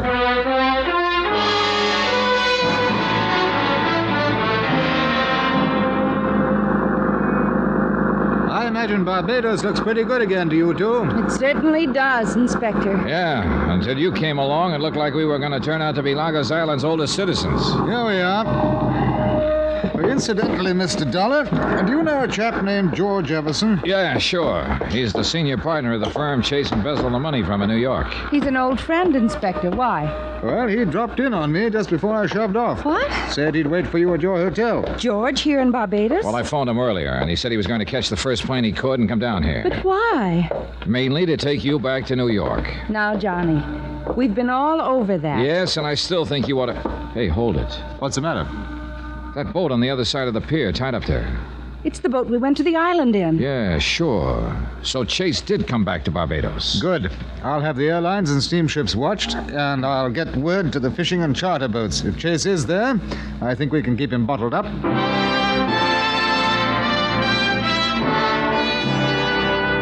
Inspector Whitsitt took off to cover all the bases, and I took Lola back to her hotel. When I got to mine, George Everson was waiting for me. I took him to my room. Any luck on Lagos Island, Mr. Dollar? Oh, yeah. All of it bad. Oh. You're sure it's really Chase you've been trailing? All the way. Freddie Quintana in New Orleans stole a letter from him, one that he'd started to Lola. It matched the sample of Chase's writing you gave me in New York. And when he grabbed our boat on Lagos Island, Lola got a look at him and recognized him. How's Lola holding up under all this? Oh, I don't know. She says she's all over being hurt, that when she found out there was another woman involved, it killed her feeling for Chase. I'm not so sure of that, Mr. Dollar. Neither am I. Lola was completely devoted to Tom. She was badly hurt by his embezzlement, and I think she's still being hurt. Well, in any case, I'd feel a lot better if she'd clear out. Well, as you know, I came down here to take her back, but on the way, I started thinking about it. Oh? As long as she is here, perhaps she could be a big help to us. How so? Well, I still think Tom Chase would listen to Lola, even if he wouldn't listen to anyone else. Nobody could change that much. I wouldn't count on that, Mr. Everson. Yeah, well, still, it's worth a try. Now, if it could only work out so that Lola could talk to Tom, or better yet, if Lola and I both could talk to him. Well, what would you say to him? I don't know what Lola would say, but for me, I'd put it to him that his only hope of straightening himself out is to turn himself in and turn over whatever the embezzled money is left. Oh, look, Why, this man... I'd even go so far as to guarantee eventual restitution to our investors of whatever amount he's already spent. I know it'll take time. Well, that's pretty generous of you, Mr. Everson, but I'm afraid you're a little too late. Why? In the first place, Tom Chase obviously is not going to turn himself in. He's had plenty of chances to up to now, and he hasn't exactly jumped at them. But if I I think I think he's got a good reason for not turning himself in. It's better than an even chance he's the one who knocked off Freddie Quintana in New Orleans. The man who offered to turn Tom over to you for a price? That's the one. Oh, no, Mr. Everson. At this point, it looks like there's only one way for me to get Tom Chase, and that's to track him down and drag him in. Expense account item 27, $1.20 American. Cab fare from my hotel to Colonial Police Headquarters. To check with Inspector Whitsitt, who, fortunately for me, was being most cooperative. Chase hasn't contacted any of the airlines or steamship lines. We're in touch with the charter and fishing boats. He hasn't approached any of them, so far as we know. In other words, the chances are good that he's still here in Barbados. That's right. The question is, where? Right again. Take a look at this map, and you'll see our problem. 170 square miles, more or less. Yeah. He could be here in the city or on the sticks somewhere. Or over here in the Mirasol Beach area. I somehow doubt that, though. Why? Well, it's a pretty fashionable spot. Now, I imagine Chase would try to be as inconspicuous as possible. Yeah. So he's probably hiding out in the city here. Well, there are scores of hotels and rooming houses. I don't have enough men to... Oh, excuse me. Whitsett here? Yes? Oh, what's the address? Oh, thanks, old boy. Yeah, things are looking up, Mr. Dollar. Oh? Yes, a man answering Chase's general description just checked in at a hotel out in the north part of the city.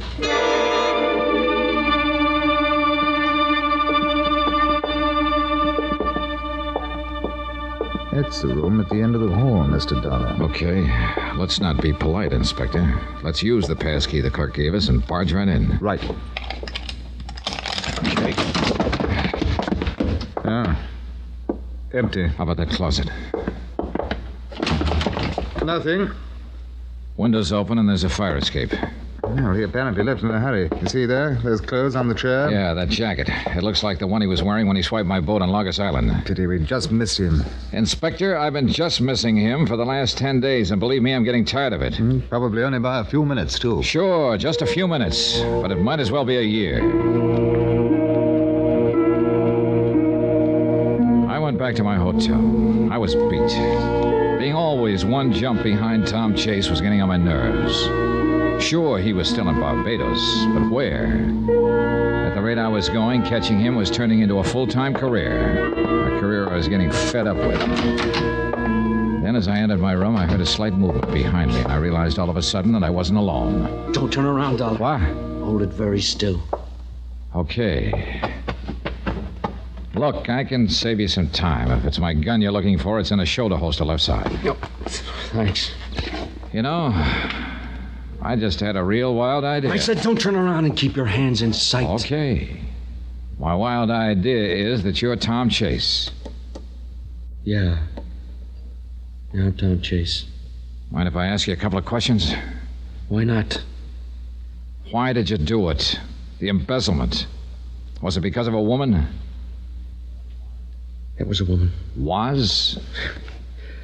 It turned sour. Oh, where is she? It doesn't matter anymore. And where's the money? That doesn't matter either. You won't get it. I see. Next question. Why did you come here to my room, Chase? I've tried every trick I know to shake you, Dollar. None of them's worked. You've kept on coming. I can't stand it anymore. I'm sick of running. Give yourself up, Chase. It's too late for that. No, there's another way. I've got to take you off my trail once and for all. Now, wait a minute, look. I'm sorry, but that's the way it has to be. Dollar, this is the end of the line for you.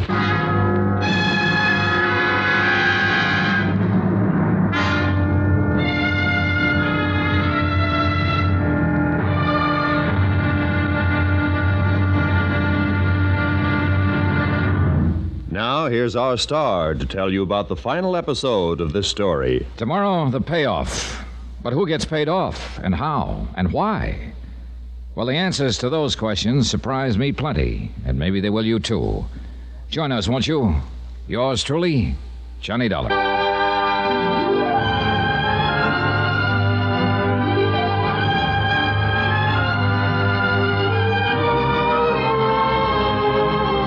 Yours truly, Johnny Dollar, starring Bob Bailey, is transcribed in Hollywood. Written by Robert Wright, it is produced and directed by Jack Johnstone. Be sure to join us for the final episode of this story on Yours truly, Johnny Dollar. Roy Rowan speaking.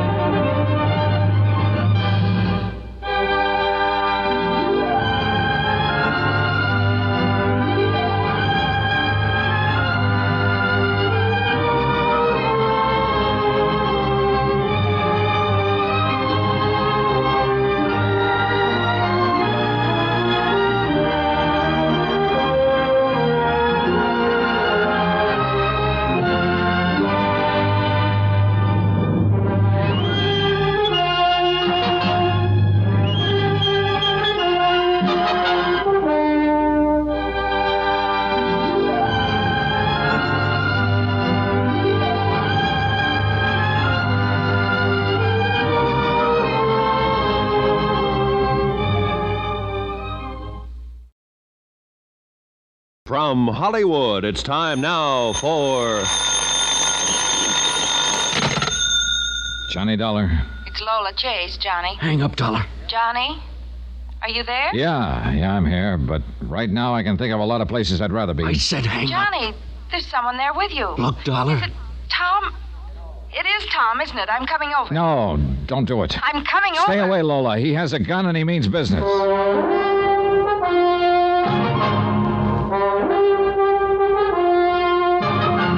Tonight and every weekday night, Bob Bailey in the transcribed adventures of the man with the action-packed expense account, America's fabulous freelance insurance investigator. Yours truly, Johnny Dollar.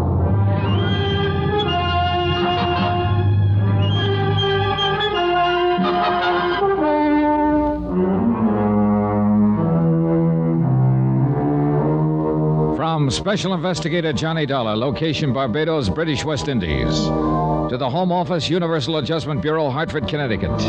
Assignment, the Phantom Chase matter. Expense account continued. Item 28. Well, along about then, I figured this item would be around $200, burial expenses for me. Tom Chase was desperate, tired of running, and ready to take me off his trail for keeps. But Lola Chase's phone call to me seemed to have a strange effect on him. That was my wife, wasn't it? Yeah, that was Lola. Why'd you drag her into this, Dollar? I didn't, Chase. She insisted on coming here to Barbados herself. Why couldn't she stay out of it? I suppose because she's your wife. It's all over. Yeah, I figured that when I found out it was a woman who arranged your hideout in New Orleans. Yeah, that's all over, too. Turned sour, huh? Real sour. There's nothing left for me. Wait a minute. Look, Chase. There's only one thing for you to do. Turn yourself in. Turn over what's left of the money, It's and you'll too be... late for that, Dollar. There's only one thing left. Wait a minute. Killing me's not going to do any good, Chase. Somebody else will take over and keep after you until they get you. And they will get you sooner or later. You can count on it. I know. They'll keep coming after me. I can't run anymore, Dollar. I won't take it anymore from you or anybody. I just won't take it. Oh. I never thought I'd be glad to get hit on the head. But just before I blacked out, I remember being very happy that it wasn't the bullet in the back I'd been expecting. I don't know how long I was out, but when I came to, Lola Chase and George Everson were bending over me. Are you all right, Johnny?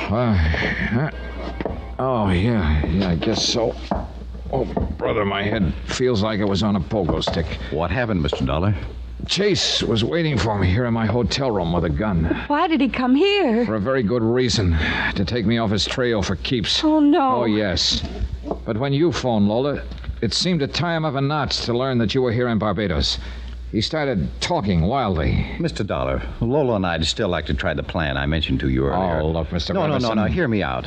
If we could just talk You'd be to Tom. wasting your breath, Everson. Tom Chase is not about to turn himself in now or ever. I still don't get it, though. Get what? Why he didn't kill me just now. And why he didn't kill me before in the waterfront warehouse or on Lagos Island. He had plenty of chances. Yeah, it's almost as if... Yes? Skip it.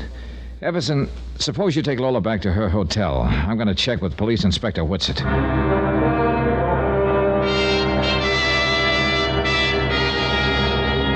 From what you tell me, Mr. Dollar, I'd say Chase was just about at the breaking point. Yeah, that's why we've got to track him down fast before he loses his head completely. Well, we're continuing our check of hotels and rooming houses. I don't think there's anything else we can do for the moment. Oh, excuse me.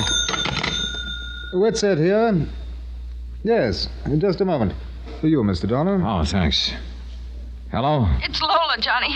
He was just here. Chase, where? Here at my hotel cottage. Please come quickly, Johnny. I'll be there in 10 minutes. I made it in 8.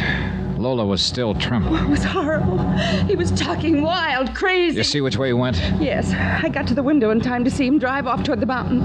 Johnny, we've got to find him. He's out of his mind. We piled into the car and took off after Chase up a twisting, steep mountain road. Tell me what happened, Lola. What'd he say? I've never seen him like that before, Johnny. He's sick. The things he said. Like what? That it was all over. There was nothing left for him. that he just wanted to see me once more before... Before what? He didn't say, but... Oh, hurry, Johnny. We can't take these turns any faster. I begged him to turn himself in. He said he wished he could, for my sake. But that he couldn't. Look, Lola, maybe he just took this route to cross the island. The way he was talking, Johnny, I don't think he was trying to get across the island. Wait a minute, hold it. Look, up ahead. That's the car he was driving. Parked beside the road. Next to a cliff, Johnny. Yeah. All right, Lola. You'd better stay right here in the car. Yes, I guess I'd rather. I walked to the edge of the cliff and looked down. His body was crumbled up on the rocks below. I climbed down. He was dead, all smashed up. It wasn't pretty. I climbed back to my car. Lola just looked at me with the big question in her eyes. All I did was nod. All she did was slump over on the seat. I drove her back to her hotel and phoned Inspector Whitsett. Then I went back to my hotel. Expense account item 29, $3, drinks for me. I thought about a lot of things. About Tom Chase, who'd had everything in his favor back in New York, but who'd embezzled $120,000. Had killed a man in New Orleans for trying to turn him in, but who hadn't killed me for trying the same thing, and who ended up at the bottom of a cliff in Barbados. I thought about Lola, who'd come a long way for nothing, except the final heartache. And I thought about me, who'd also come a long way for nothing, period. The next day, I dropped in on Inspector Whitsett at police headquarters. Well, Dollar, I've missed you. I sort of took time out for a while, Inspector. I don't wonder. Yeah, Mrs. Chase, of course, identified the body. The inquest was this morning. Verdict suicide. Burial's this afternoon. Here in Barbados? At first, Mrs. Chase wanted to take the body back to New York, but Mr. Everson felt that would just be adding another painful experience to those she'd already been through. Oh, yeah. Well, I still don't have the money Chase embezzled, Inspector. No, and offhand, I'd say your chances of finding it were not too good. Did you find anything at all in Chase's pockets that might give me a lead? Oh, just the usual. Loose change, his wallet, cigarettes, some matches, a comb. Book matches? Yeah. From a waterfront bar. Well, let me see him, Inspector. It's not much, but it's the only thing I've got to go on. I went down to the waterfront bar named on the match folder and started combing the neighborhood. I checked every hotel and rooming house. 3 hours later, I was about ready to give up. And then I found it. Yep. Chase's last hideout. I searched his room, but the money wasn't there. I went back to the desk and checked the register again, trying to find out if a woman had checked in about the same time Chase had. No soap. But then I pulled out the sample of Chase's writing that Everson had given me in New York, and I compared it to Chase's signature on the register. A few wild ideas started chasing themselves around in my brain, ideas that began to fall into a crazy pattern. Item 30-1260, long-distance phone call to the home office of Universal Adjustment in Hartford. I asked Pat McCracken to run an errand for me. 3 hours later, he called back from New York City with the answer. Yep. I'd come all the way to Barbados, but the case got solved in New York. I phoned Lola and Everson and asked them to come to the cemetery. 15 minutes later, we met at the freshly turned grave. Mr. Dollar, I must say you're not being considerate of Lola.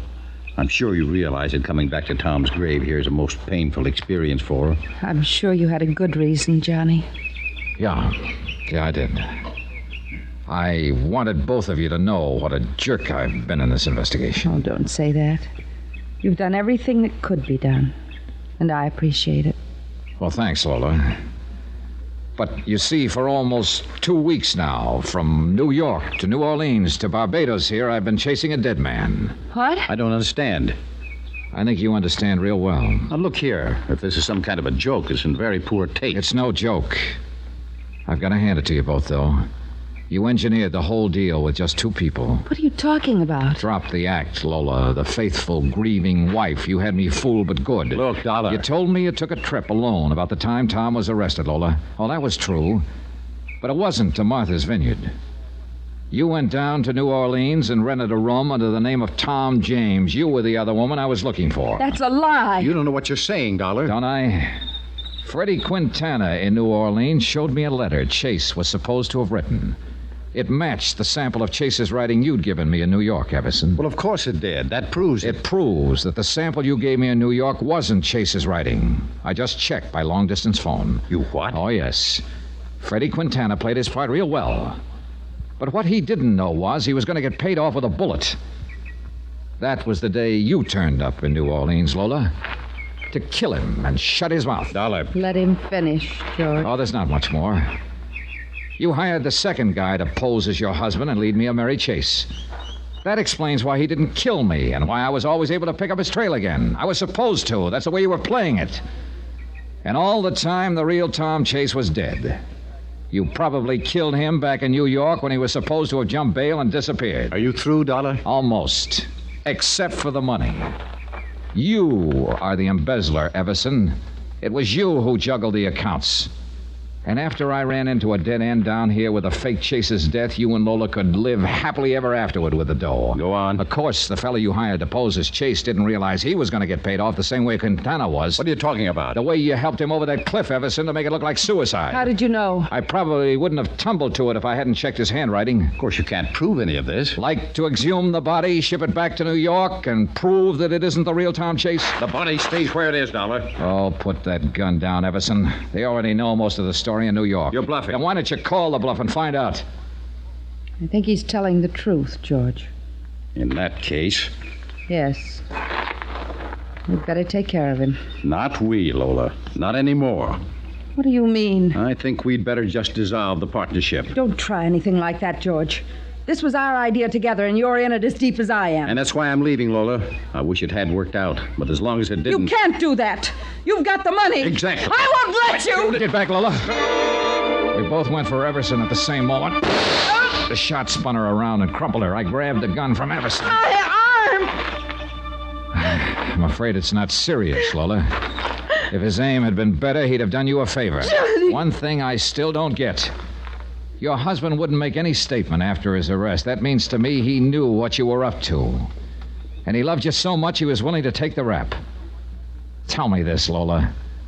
Why did you marry the poor guy in the first place?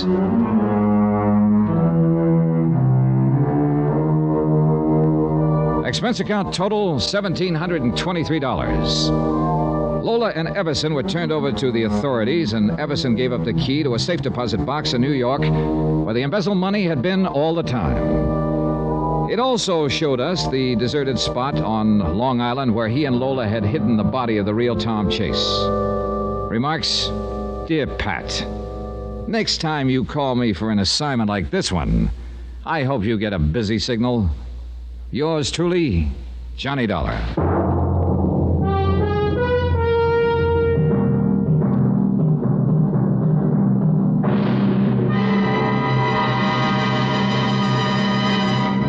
Now, here's our star to tell you about next week's story. Next week, a body suddenly rises from the grave to take the spotlight from a Hollywood star. Join us, won't you? Yours truly, Johnny Dollar.